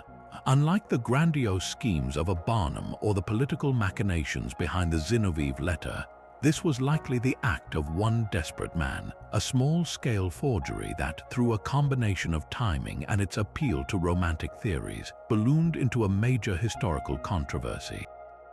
It serves as a sobering reminder that the pressure to find proof can sometimes lead to its fabrication, and that the stories we wish were true can blind us to the simpler, more mundane truth hiding in plain sight. Shifting our focus from desperate farmers and ambitious showmen to the very pinnacle of the Renaissance, we encounter a hoax so audacious it implicates one of the greatest artistic geniuses who ever lived. The story begins in Rome in the year 1506, when a sensational discovery was made in a vineyard on the Esquiline Hill. Buried for centuries, workers unearthed an enormous and breathtaking marble sculpture. It depicted the tragic fate of Laocoön, a Trojan priest from Virgil's Aeneid, and his two sons, being crushed and strangled by monstrous sea serpents sent by the gods as punishment for his warning against the Trojan horse. The sculpture was an immediate sensation, a long-lost masterpiece mentioned by the ancient Roman writer Pliny the Elder, who had praised it as superior to all other works of painting and sculpture. Pope Julius II, a great patron of the arts, swiftly acquired it and installed it in the Vatican, where it became a cornerstone of the classical revival that defined the High Renaissance. But almost as soon as it was pulled from the earth, a tantalizing and controversial rumor began to circulate through the artistic circles of Rome. Whispers suggested that this was not an ancient Greek original from the 1st century before the Common Era, but an astonishingly brilliant forgery. And the alleged forger, none other than a young, fiercely ambitious Michelangelo Buonarroti. The rumor was not that Michelangelo had simply buried the statue to be discovered later. The theory was far more sophisticated, that he had sculpted it entirely himself in the classical style, and then artificially aged it, achieving such a level of perfection that he had fooled the entire Roman art world, including the Pope's own experts. This was a hoax of pure, unadulterated genius, motivated not by money but by the desire to prove that a modern artist could not only match but surpass the ancients. The evidence put forward by proponents of the forgery theory is both artistic and circumstantial, and it begins with timing and style. Michelangelo was known to be in Rome around the time of the discovery, and he was already gaining a formidable reputation for his mastery of the human form, as seen in his recently completed Pieta. The Laocoön's figures are contorted in a dynamic, almost violent spiral, a composition known as a figura serpentinata. This complex, twisting pose became a hallmark of Michelangelo's later work, most famously in his painting of the Last Judgment in the Sistine Chapel. To some observers, the statue's muscular, hyper-athletic bodies and the intense, agonized expression on Laocoön's face are unmistakably Michelangelesque, bearing the distinct emotional and physical power that would define his career. It seemed to them that the sculpture was not a relic from the past, but a preview of the artistic future that Michelangelo himself would create. Furthermore, the story of the discovery itself is shrouded in a degree of mystery that fuels speculation. The exact circumstances are poorly documented, and some accounts suggest that the statue was not found in one piece, but was a collection of fragments that were expertly reassembled. Could Michelangelo have been involved in this restoration, perhaps adding his own creative flourishes or even sculpting entire sections from scratch? This would have given him the perfect opportunity to insert his own style into an ancient framework. The rumor was persistent enough that it was even recorded by a contemporary biographer, who noted that Michelangelo was widely credited with the work, a testament to the sheer awe his skill inspired among his peers. However, the vast majority of art historians today dismiss the forgery theory, viewing it not as a historical fact but as a fascinating piece of Renaissance folklore that reveals more about Michelangelo's reputation than the statue's origins. The primary evidence against the hoax is simply the existence of other, similar classical sculptures. The Laocoön is not a stylistic anomaly. It fits perfectly within the known tradition of Hellenistic Greek art from the school of Rhodes, which was famous for its dramatic, large-scale group compositions. Other works from this period display the same emotional intensity and complex anatomy. In fact, when the statue was discovered, it was missing Laocoön's right arm. Various restorers proposed different positions for the arm over the centuries, but it was not until a fragment of the original, bent arm was found in a Roman stonemason's shop in 1906 that the correct dramatic backward bend was confirmed. This discovery of an original piece matching the style of the rest of the work strongly supports its ancient authenticity. So why did the rumor persist with such vitality? The Laocoön forgery theory is perhaps the ultimate backhanded compliment. It arose because Michelangelo's contemporaries looked at this newly unearthed classical masterpiece and saw in it the same revolutionary spirit, the same profound understanding of anatomy and emotion that was just beginning to emerge in the work of their young compatriot. The rumor was a testament to the fact that Michelangelo's genius was so colossal, so ahead of its time, that people found it easier to believe he had created a fake than to accept that an ancient artist could have possessed a skill that seemed to belong to the future. The story is less about a successful deception and more about the birth of a legend.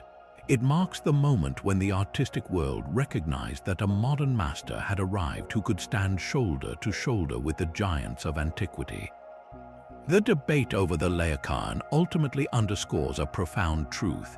The most powerful hoaxes are not always those that deceive us, but sometimes those that express our deepest admiration for human brilliance, blurring the line between forgery and homage in a celebration of pure, unparalleled talent. While the hoaxes we've explored so far involved forged artifacts and fabricated documents, one of the most fascinating deceptions of the 20th century required no physical evidence at all. Instead, it was built entirely from imagination, amplified by the new power of mass media and the collective paranoia of the counterculture. In the autumn of 1969, as the Beatles were quietly unraveling, a bizarre rumor began to circulate on college radio stations and underground newspapers, first in America and then across the globe. The whisper was as shocking as it was specific. Paul McCartney, the beloved bassist and heartthrob of the world's biggest band, was dead. He hadn't just died, he had been secretly replaced by a look-alike, and the remaining Beatles had been leaving a trail of clues about the tragedy in their music and album art for years, a secret message for their most devoted fans to uncover. The spark that ignited this unprecedented firestorm of fan speculation was a segment on a Detroit radio station. On October 12, 1969, a caller to WKNR-FM's Russ Gibbs Show claimed to have discovered proof of Paul's death by playing the White Album song, Revolution 9, backward. On the supposedly reversed track, a voice seemed to chant, "Turn me on, dead man." This single, eerie phrase was the key that unlocked a floodgate. Almost overnight, a global scavenger hunt began. Fans and aspiring sleuths pored over Beatles albums with a forensic intensity usually reserved for crime scenes, and they found what they were looking for everywhere they looked. The cover of SGT, Pepper's Lonely Hearts Club Band, became a primary source. People pointed out that McCartney was the only Beatle facing backward, that the badge on his uniform bore the letters OPD, which was interpreted as officially pronounced dead, and that he was holding a black, funerary-looking instrument over his heart. But the motherlode of so-called evidence was the cover of Abbey Road, released just a few weeks before the rumor broke. The now iconic photograph of the four Beatles striding across the zebra crossing was analyzed as a funeral procession. John Lennon, leading the way in white, was seen as the preacher or heavenly figure. Ringo Starr, in a black suit, was the mourner. George Harrison, in denim, was the gravedigger. And Paul McCartney, bringing up the rear, was out of step with the others, barefoot and holding a cigarette in his right hand, a detail scrutinized endlessly because Paul was famously left-handed. This was interpreted as proof that this was an imposter. The license plate of a Volkswagen Beetle parked on the street in the background, which read LMW 28 if, was said to mean Linda McCartney weeps, and that Paul would have been 28 if he had lived. The phenomenon was a perfect storm of cultural conditions. The late 1960s were a time of deep suspicion toward authority, be it governmental or corporate. The idea that a massive cover-up could be orchestrated by the Beatles' management to protect the band's commercial viability fit perfectly with a counterculture that loved to uncover hidden truths. Furthermore, the complexity of the band's later work, filled with studio trickery, experimental sounds, and psychedelic imagery, invited this kind of deep, symbolic interpretation. It was an era where people were actively looking for secret meanings, and the Paul is dead myth provided an elaborate, participatory puzzle that anyone with a record player could join. It was the world's first viral conspiracy theory, spreading not through the internet, but through word of mouth, radio, and photocopied fanzines. The Beatles themselves were initially amused, then bewildered, and finally exasperated by the whole affair. They denied the rumors, of course, but their denials were often seen by believers as just another layer of the cover-up. When a Life magazine reporter tracked down a very much alive Paul McCartney at his Scottish farm, his wife Linda famously quipped, "Rubbish," and Paul himself laughed it off, saying the whole thing was ridiculous. But the interview did little to quell the excitement. For many, it was just part of the script. The true genius of the hoax, if it can even be called a deliberate hoax, was its self-sustaining nature. It wasn't created by a single forger, but by the collective creativity of millions of fans. Every new clue discovered by one person would be validated by others, creating an echo chamber of confirmation bias that became impossible to disprove with mere facts. The Paul is dead saga endures not as a historical fraud, but as a captivating case study in mass psychology, demonstrating how easily a compelling narrative, when fueled by hope, fear, and a desire to be part of a secret community, can become more real than reality itself. While the Paul is dead myth was a modern phenomenon built on collective imagination, it has a 19th century ancestor that proves the power of the printed word to manufacture a reality just as captivating. In the sweltering summer of 1835, the citizens of New York City found their ordinary lives interrupted by headlines of an extraordinary discovery unfolding 250,000 miles away. It began on August 25th when the New York Sun, a struggling penny paper, published the first in a series of articles that would become legendary. The paper claimed to be reprinting excerpts from the Edinburgh Journal of Science, detailing the groundbreaking observations of Sir John Herschel, one of the world's most famous astronomers. Herschel, the articles explained, had traveled to the Cape of Good Hope in South Africa with a revolutionary new telescope of his own design, an instrument of such immense power that it could bring the lunar surface into crystal clear focus, revealing details never before seen by human eyes. The initial reports were astonishing but relatively tame, describing majestic lunar forests, vast inland seas, and amethyst crystals of incredible size. But with each passing day, the revelations grew more incredible. The Sun's readers were treated to descriptions of a lunar landscape teeming with life. There were bison-like creatures with a fleshy flap over their eyes to protect them from the extreme temperatures, and graceful, single-horned goats that the writers dubbed unicorns. Then came the pinnacle of the discovery, the Vespertilio Homo, or the bat-winged man. These were intelligent, bipedal beings covered in short, glossy copper-colored hair with wings composed of a thin membrane. They were described as engaging in conversation and appearing to live in a state of peaceful, communal harmony. The articles were a masterwork of pseudo-scientific prose, filled with precise astronomical terminology, fabricated Latin names, and intricate descriptions of the telescope's optics, all designed to overwhelm the average reader with a sense of authoritative authenticity. The public's reaction was nothing short of delirious.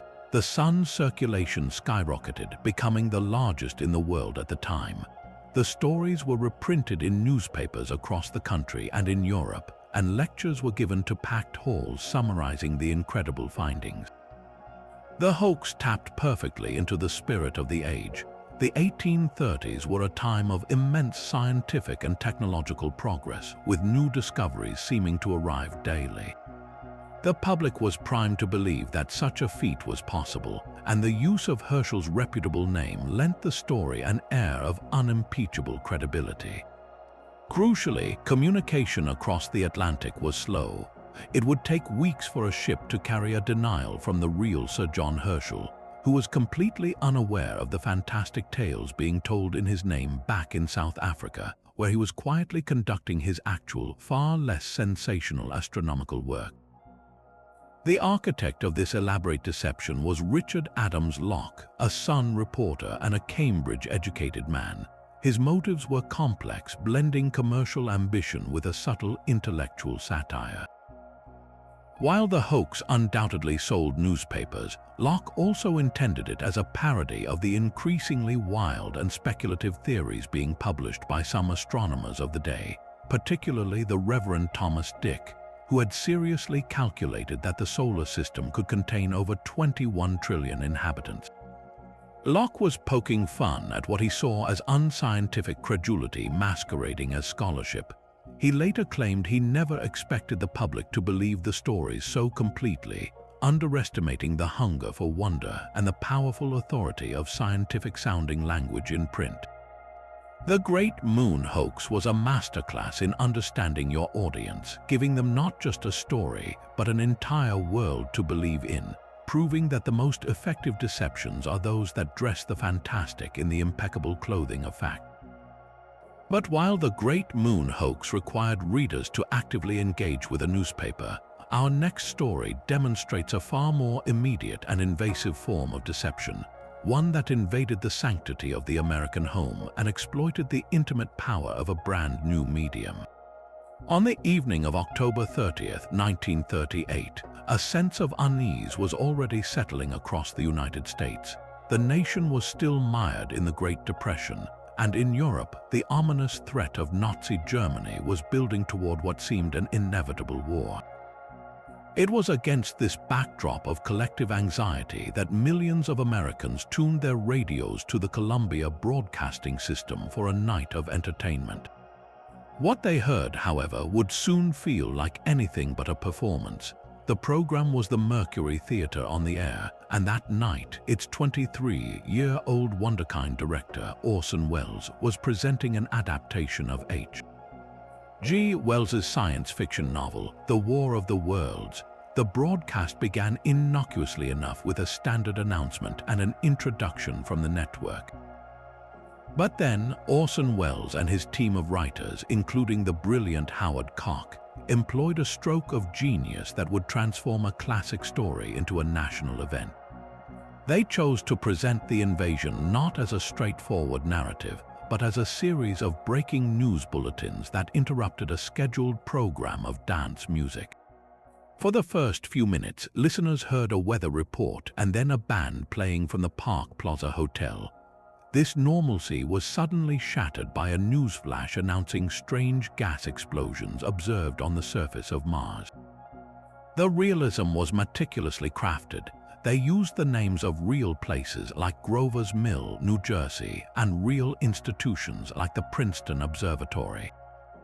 They hired actors who could deliver lines with the panicked, breathless urgency of actual radio reporters, and they incorporated realistic sound effects of crowd noise, Morse code, and even the terrifying sound of the Martians' heat rays. For anyone who tuned in late or missed the opening announcements, the effect was utterly convincing. The broadcast didn't feel like a drama, it felt like their world was ending in real time. The bulletins grew increasingly frantic, describing a Martian cylinder landing, grotesque creatures emerging, and the utter destruction of the New Jersey state militia by an unstoppable alien force. Then came the most chilling moment of all, the simulated voice of a news reporter on the scene. His broadcast suddenly cut short as the invaders overwhelmed his position. To a listener in 1938, this was not science fiction. This was the terrifying sound of a live news feed going dead. The program cleverly mimicked the style of the famous news commentator H.V. Kaltenborn, adding another layer of authenticity. As the fictional invasion progressed, with Martians marching on New York City and releasing poisonous black smoke, the sense of helplessness and imminent doom became overwhelming. The public reaction was a wave of panic that seems almost incomprehensible in our modern, media-saturated age. Across the country, people genuinely believed the United States was under attack. Telephone lines in police stations and newspaper offices were jammed with frantic calls. In New Jersey, highways became clogged with families desperate to flee the alleged invasion zone, carrying whatever possessions they could. There were reports of people soaking their handkerchiefs to serve as makeshift gas masks. Some individuals even claimed to smell the poisonous gas or see the flashes of the Martian weapons on the horizon, a powerful demonstration of how sheer suggestion can manifest as physical sensation. While later studies suggested the scale of the panic was somewhat exaggerated by newspapers eager to discredit the relatively new medium of radio, there is no doubt that a significant number of people were truly terrified, their sense of reality shattered by a voice coming from a box in their living room. The reasons for the broadcast success as a hoax are a fascinating study in media psychology. The primary factor was the inherent authority of the radio itself. In the 1930s, radio was the dominant source of immediate information, the internet of its day. People trusted what they heard on the radio, especially when it was presented in the formal, urgent tone of a news bulletin. This trust was compounded by the tense pre-war atmosphere. With Hitler's speeches regularly broadcast from Europe, listeners were already conditioned to hear shocking and frightening news over the airwaves. The program's structure was also key. The technique of interrupting regular programming with special reports was a well-established practice for major events, making the fictional interruptions feel completely legitimate. The hoax preyed on a very specific vulnerability: the inability of a live, national broadcast to pause and assure individual listeners that what they were hearing was not real. In the aftermath, Orson Welles expressed profound shock at the reaction, though it's likely a part of him was also thrilled by the demonstration of his power. At a press conference the next day, the young director was contrite, explaining that the production was never intended to cause public alarm, but was simply a Halloween-themed broadcast. The Federal Communications Commission considered new regulations, but ultimately issued a ruling that condemned the broadcast's realism without imposing formal sanctions. The event, however, left an indelible mark on media history. It served as a stark warning about the power of mass communication and the responsibility that comes with it. The War of the Worlds broadcast revealed a sobering truth, that the line between information and entertainment could be dangerously thin, and that in moments of collective fear, even the most intelligent public can be swept away by a story told with enough conviction. It stands as a timeless lesson about the anatomy of a panic, proving that the most convincing hoax is not necessarily the most elaborate, but the one that speaks directly to the deepest fears of its time.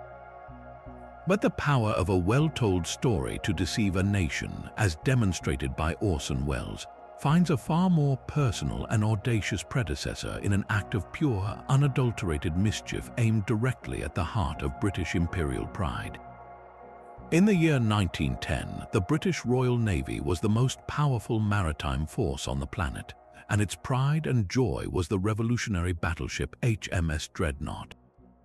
This vessel was so advanced that its name became a classification for an entire generation of warships. It was a symbol of technological might and global dominance, an institution wrapped in steel, and its security was considered paramount. Which is precisely why a small group of bohemian intellectuals saw it as the perfect target for an elaborate joke. The masterminds were members of the Bloomsbury Group, a circle of artists, writers, and thinkers known for their wit, their disdain for Victorian convention, and their love of pranks. The ringleader was the writer Horace de Vere Cole, a notorious practical joker, but the star of the show was a young Virginia Stephen, who would later become the famed novelist Virginia Woolf. The plan was breathtakingly simple in concept but complex in execution. They would impersonate a delegation of Abyssinian royals and demand a formal tour of the legendary warship. The success of the hoax relied entirely on the unshakable confidence of the British class system and the Navy's own rigid protocols. Cole sent a telegram to the Dreadnought, then docked at Weymouth, purportedly from the Foreign Office, announcing the imminent arrival of the Prince of Abyssinia and his entourage. The message was perfectly crafted, using the right official-sounding language, and it was accepted without question. The transformation of the pranksters was a work of theatrical genius. With the help of elaborate costumes and heavy, dark makeup, the group became utterly convincing. Virginia Woolf and her brother Adrian, along with their friends Duncan Grant and Anthony Buxton, became the royal party. They wore luxurious robes, turbans, and fake beards. Coleman, who spoke no known African language, acted as their interpreter, communicating in a fluent gibberish of Latin and Greek phrases that he passed off as Abyssinian. To complete the illusion, they even hired a professional translator from the Swahili coast to accompany them, who, puzzled but polite, played along without understanding the ruse. Their own confidence sold the act. They arrived at the railway station where a Navy honor guard was waiting, and they behaved exactly as the British officers would expect foreign royalty to behave, aloof, demanding, and slightly eccentric. The tour itself was a masterpiece of sustained nerve. The group was received with full military honors, a red carpet was rolled out, and a band played the Abyssinian national anthem. A small problem, as Abyssinia, modern-day Ethiopia, did not have a national anthem known to the British. Unfazed, the band simply played the Zanzibar national anthem instead, and no one in the royal party batted an eye. They were then given a comprehensive tour of the ship by its courteous but undoubtedly bewildered commanding officers.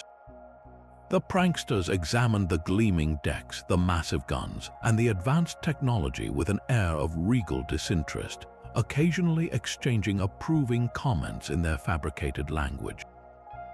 At one point, one of them, feigning a spiritual custom, presented the ship's captain with a small box and indicated he should open it. Inside was a piece of chocolate, which the captain was expected to eat as a sign of respect.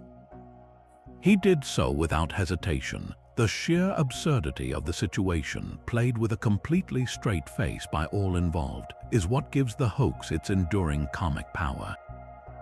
The hoax was a spectacular success, but the aftermath is where the true audacity shines. The group didn't just slip away quietly. Feeling that the joke was too good to keep secret, they sent a group photograph of themselves in their disguises to a newspaper. The story broke, causing a national scandal and profound embarrassment for the Admiralty. The British press had a field day mocking the Navy's gullibility. The establishment was furious. The only repercussion was a symbolic one. Adrian Stephen and Duncan Grant, who had been involved, received a playful, unofficial spanking from junior officers wielding a copy of the Navy list, a punishment they reportedly found more amusing than painful. The military could not bring formal charges without drawing even more attention to their humiliation. The Dreadnought Hoax was more than just a prank. It was a brilliant satire of British imperialism, class privilege, and blind adherence to protocol. It revealed that the most powerful institutions could be brought to their knees not by force, but by a group of friends with enough wit, face paint, and sheer nerve to pretend to be someone they were not.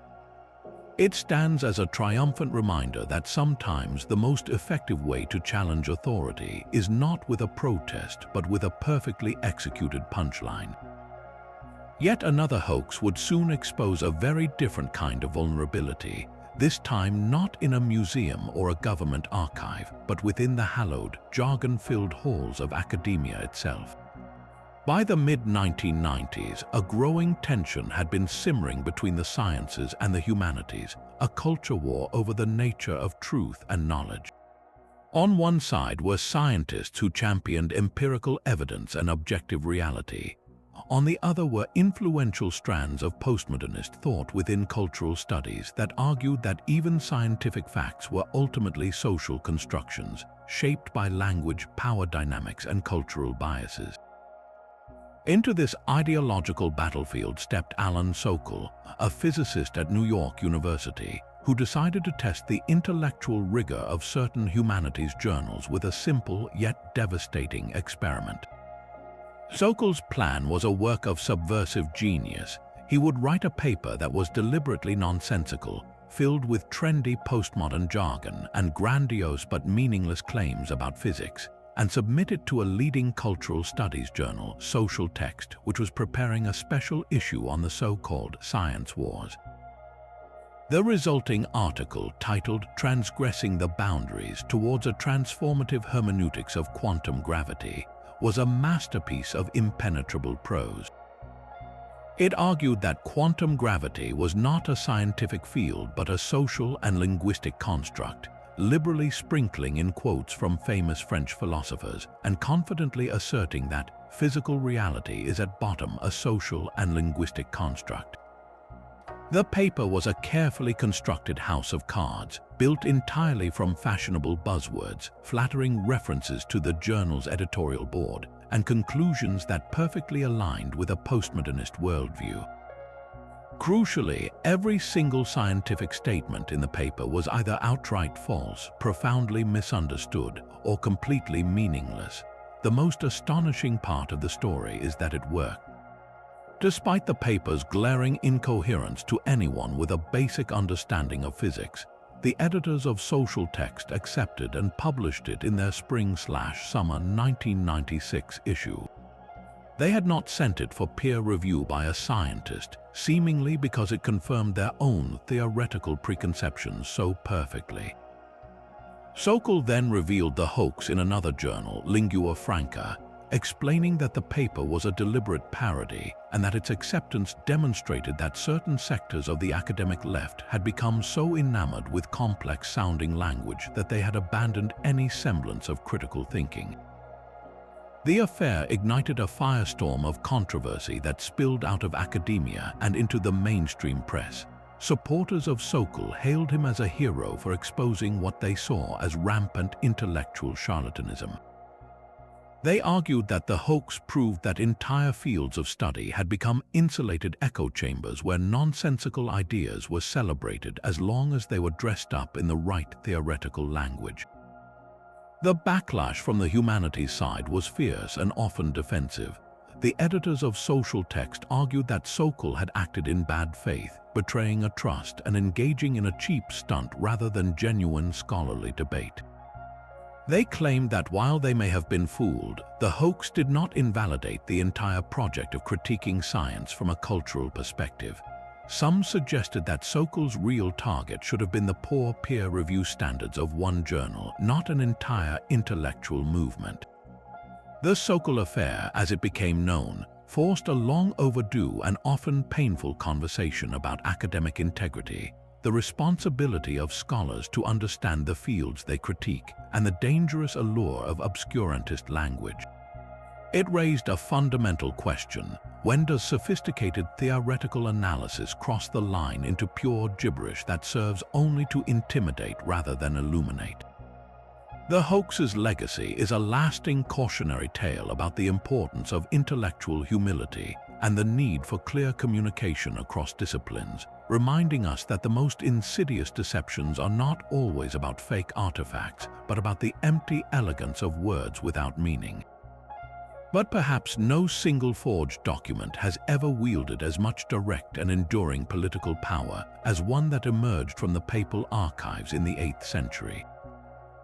This was the donation of Constantine, a text that purported to be a formal imperial decree from the first Christian Roman emperor, Constantine the Great, issued in the year 315. According to this extraordinary document, after being miraculously cured of leprosy by Pope Sylvester I, a profoundly grateful Constantine made a gift of unimaginable scale. He declared that he was transferring full political authority over the entire Western Roman Empire, including Italy, Gaul, Spain, and all of the Western provinces, to the Pope and his successors forever. To cement this transfer of power, the decree stated that Constantine himself would move east to establish a new capital in Constantinople, humbly leaving the ancient seat of empire in Rome to the Vicar of Christ. For the medieval church, this was the ultimate title deed, a legal and spiritual foundation for the Pope's right to not only spiritual leadership but also temporal, earthly power over kings and emperors. The document's impact was felt most powerfully centuries after its creation, during the investiture controversy of the 11th century. This was a bitter struggle for supremacy between the papacy and the Holy Roman Empire, and Pope Gregory VII found in the donation of Constantine the perfect weapon. He and his supporters cited it relentlessly to assert that the Pope held ultimate authority over all secular rulers, including the right to depose emperors. It became the cornerstone of the papal claim to universal monarchy, a claim that would define European politics for hundreds of years. Emperors who challenged the Pope risked excommunication and rebellion, their legitimacy undermined by the weight of this ancient imperial decree. The donation was treated as genuine history, copied into canonical law collections and invoked in papal bulls, its authority growing with each passing generation until it was considered an unassailable truth. The first serious cracks in this monumental facade appeared during the Renaissance, an era that rekindled a passion for classical language and historical accuracy. In the 1400s, two brilliant minds turned their critical gaze upon the text. The first was the German theologian Nicholas of Cusa, who, in 1433, expressed doubts about the document's style and its inconsistencies with other known historical records. But the death blow was delivered by an Italian humanist named Lorenzo Valla. In 1440, Valla employed a method of analysis that was revolutionary for its time: philology, the critical study of language and historical context. He dissected the donation of Constantine not as a theologian, but as a linguist, and his findings were devastating. Valla pointed out that the Latin used in the document was not the elegant classical Latin of the 4th century Roman court. Instead, it was a clumsy, barbaric Latin filled with grammatical errors and vocabulary that belonged to a much later period, the 8th or 9th century. He noted the use of words like satrap, a term for a Persian provincial governor that a 4th century Roman emperor would never have used to describe his own officials. Furthermore, Valla dismantled the historical narrative itself. He argued that the story of Constantine's leprosy and cure by Sylvester was a later legend unknown to 4th century historians. He also highlighted the absurdity of the most powerful emperor in the world voluntarily giving away half his empire and moving his capital as an act of gratitude. Valla's treatise on the falsely believed and forged donation of Constantine was a work of fearless scholarship, but it was so explosive that it could not be widely published in his lifetime. It circulated secretly among intellectuals, a quiet bomb waiting to detonate. The eventual acceptance of Valla's arguments marked a watershed moment, not just for the church, but for the entire discipline of history. It demonstrated that rigorous textual criticism could dismantle even the most deeply entrenched and politically useful lies. The unmasking of the donation of Constantine stripped the papacy of its most potent historical justification for temporal power, fueling the arguments of Protestant reformers like Martin Luther and contributing to the upheaval of the Reformation. The document itself was finally placed on the Catholic Church's Index of Forbidden Books in the 16th century, a tacit admission of its fraudulent nature. The story of this forgery is a powerful testament to the fact that when scholarship courageously confronts power with truth, it can change the course of history, proving that even a lie endorsed by empires for centuries cannot forever withstand the clear, critical light of reason. While the unmasking of the donation of Constantine was a victory for scholarly rigor, the world of art and antiquities would soon see a scandal that proved even the most esteemed institutions were not immune to a beautifully crafted lie. Our next story takes us to the gilded halls of the Louvre Museum in Paris at the dawn of the 20th century, where curators believed they had acquired a masterpiece that would rival any other in their collection. In 1896, the museum announced a stunning purchase, a golden tiara of breathtaking workmanship, said to have belonged to a Scythian king named Saitaphernes who ruled in the 3rd century before the Common Era. The tiara was a conical helmet of solid gold, intricately decorated with scenes from Greek mythology, including a detailed frieze depicting the daily life of the Scythians themselves. For the Louvre, it was more than an artifact. It was a bridge between two great ancient cultures, a tangible piece of history that seemed to confirm the interactions between the Hellenistic world and the nomadic horse lords of the steppes. The object's provenance was as romantic as its appearance.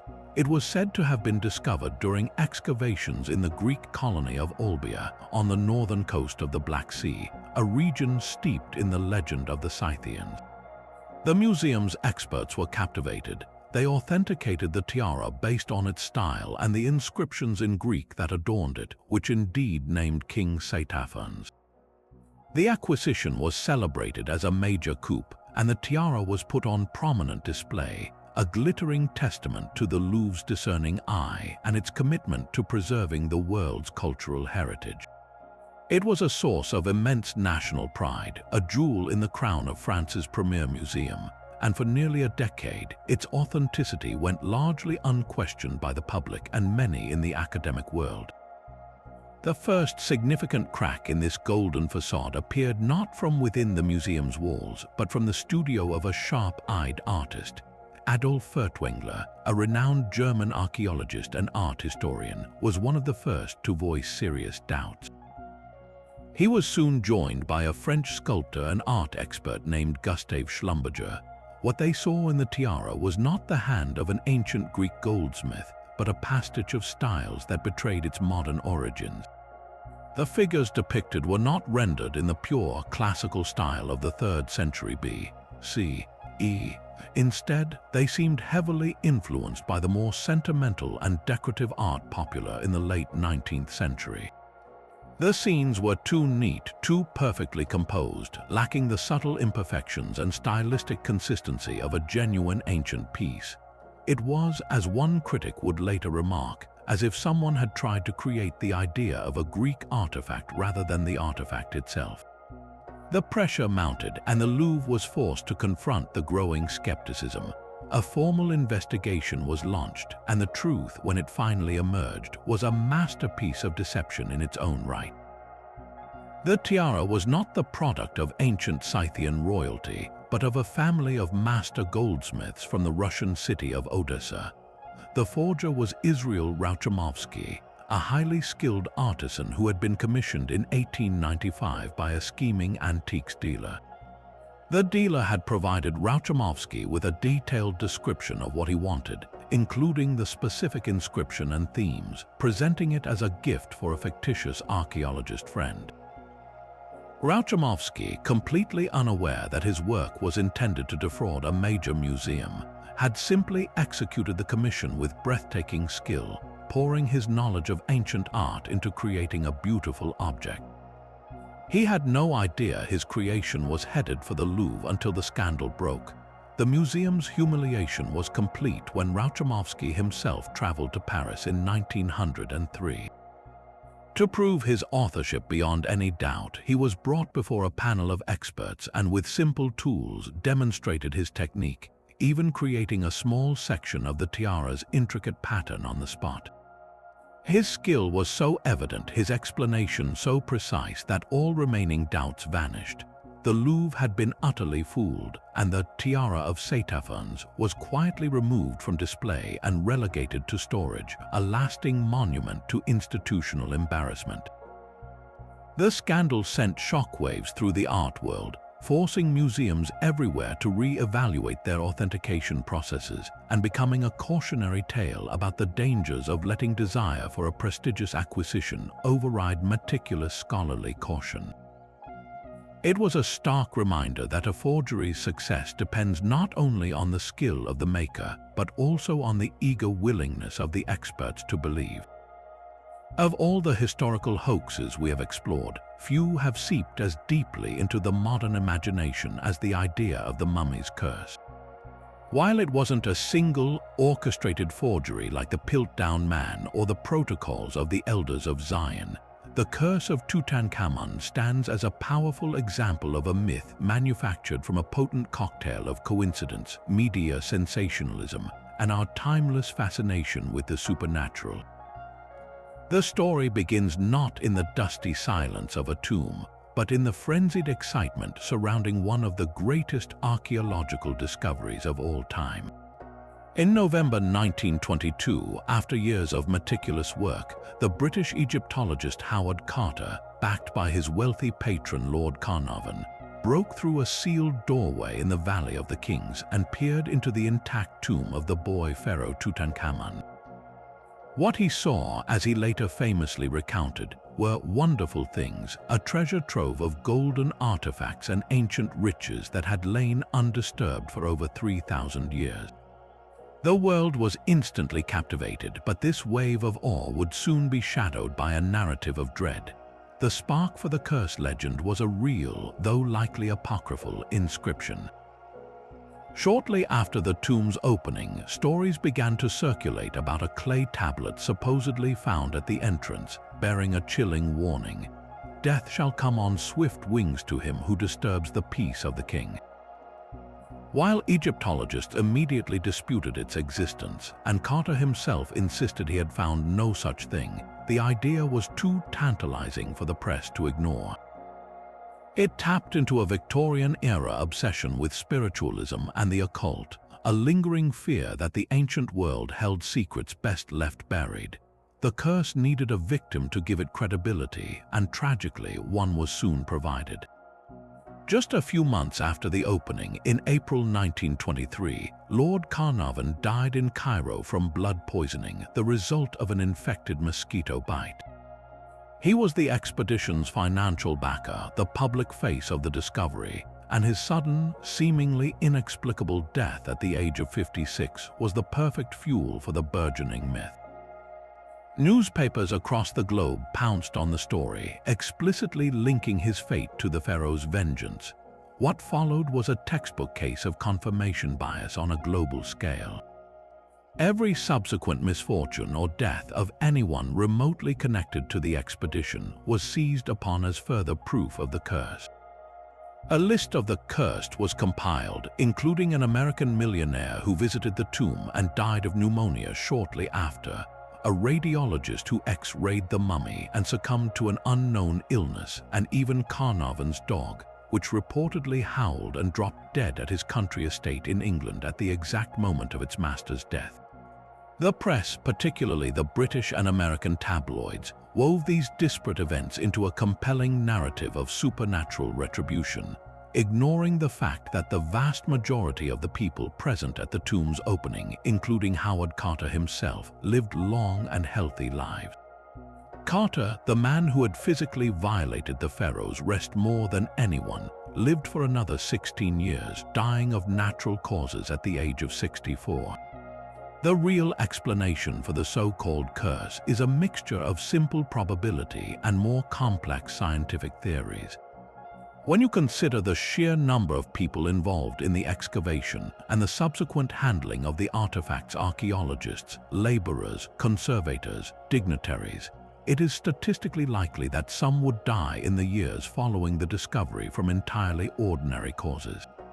Furthermore, scientists have since proposed a less supernatural but equally fascinating danger lurking within the tomb: bioaerosols. Sealed for millennia, the chambers could have accumulated harmful bacteria, fungal spores, or even toxic gases from the decay of organic matter like food offerings or the paint on the walls. A person with a compromised immune system, like Lord Carnarvon, who was in poor health even before the expedition, could have been particularly vulnerable to such pathogens, turning a simple infection into a fatal illness.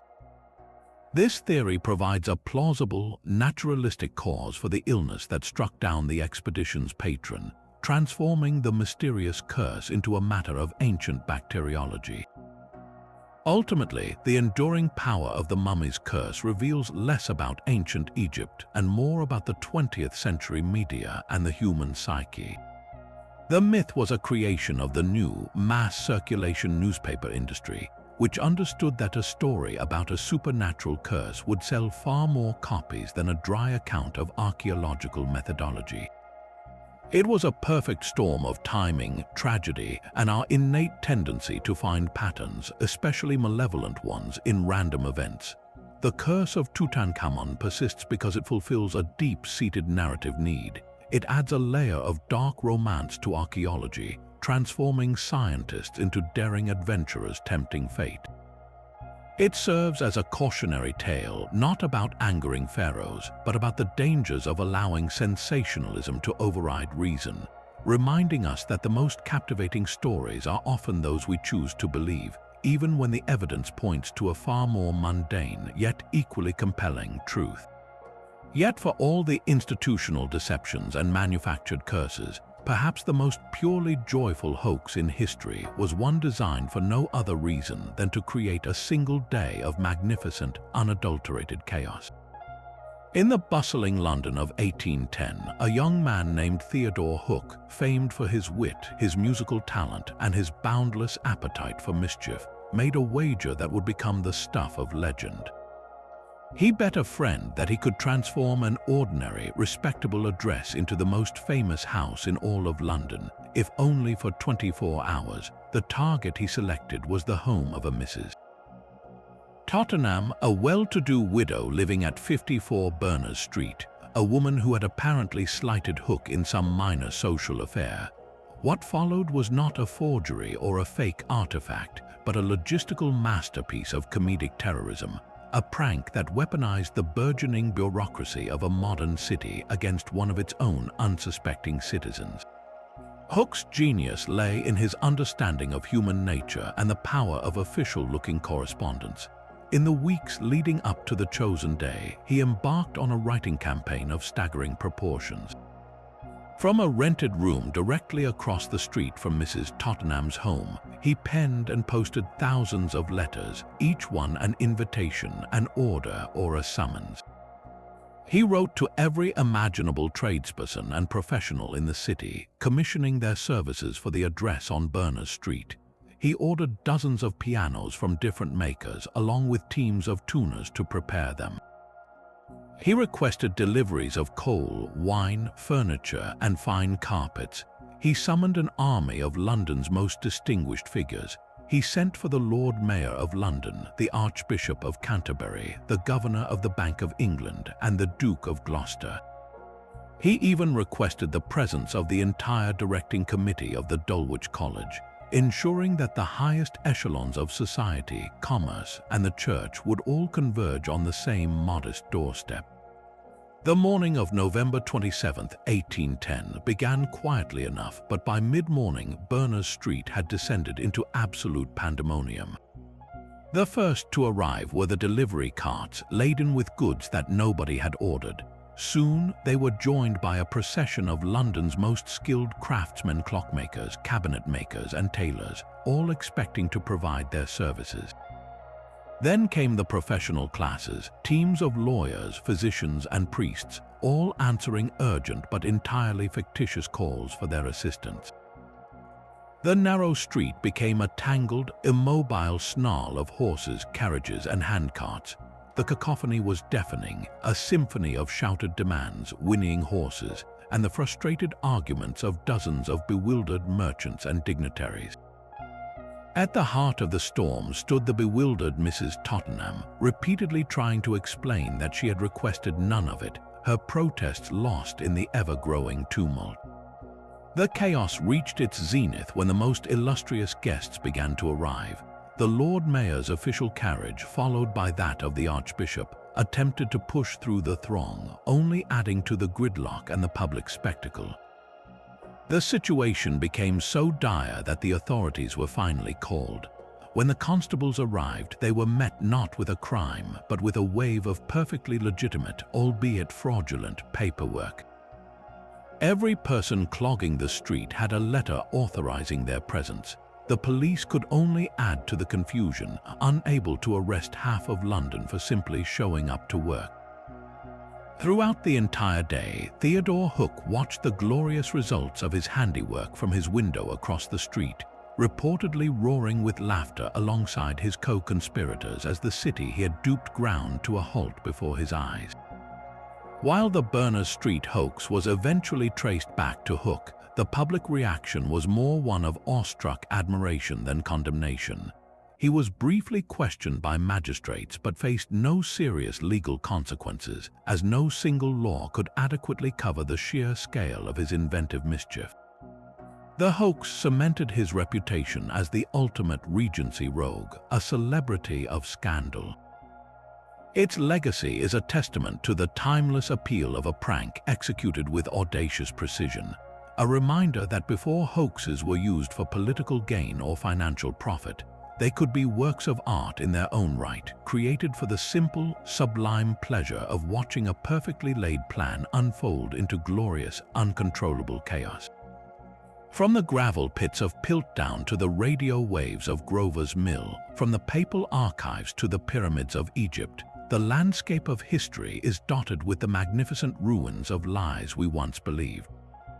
We have navigated a truly astonishing spectrum of deception, witnessing scientific frauds that misdirected entire fields of study, political forgeries that swayed elections and fueled genocidal hatred, and media-driven panics that turned science fiction into palpable terror.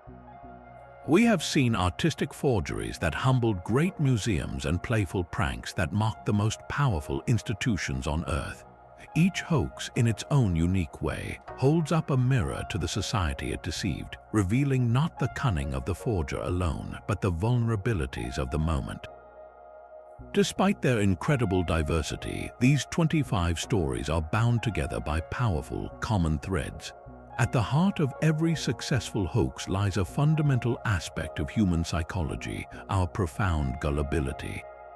Yet this is not a simple failing of intelligence. Rather, it is often a byproduct of our greatest strengths, our capacity for hope, our search for meaning, and our desire for a world that is more mysterious, more ordered, or more aligned with our beliefs than it might actually be.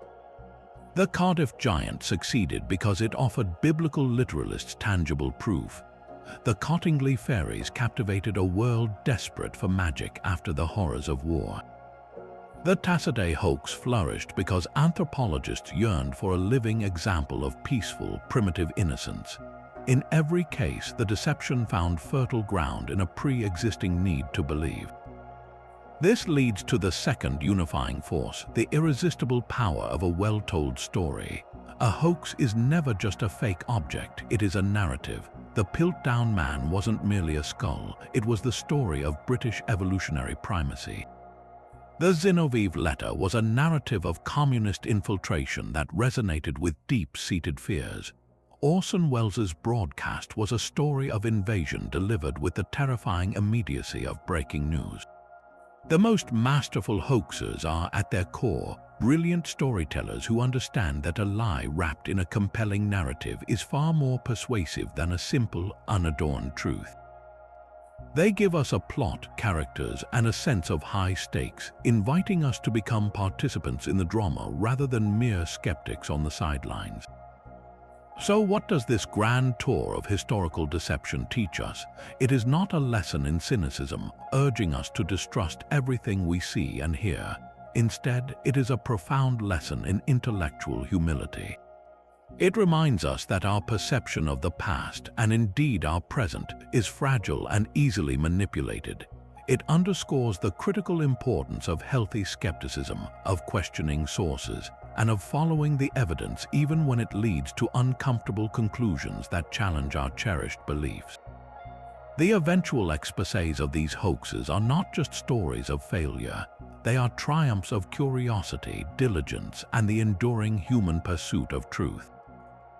This brings us to a final, pressing question. If the experts and the public of the past could be so completely captivated by lies about missing links, lunar men, and dead beetles, what are the historical hoaxes of our own time? What grand deceptions are we, right now, accepting as unvarnished truth? In an age of deepfakes, AI-generated content, and information warfare conducted on a global scale, the tools of deception have become more sophisticated and widespread than Wolfgang von Kempelen or George Hull could ever have imagined. The mechanisms may have changed, but the human vulnerabilities remain the same. This is not a call for paranoia, but for awareness. It is an invitation to look at the stories that shape our world, the narratives that confirm our biases and feed our fears, and to ask ourselves, are we examining the evidence, or are we, like so many before us, simply believing the story we want to hear?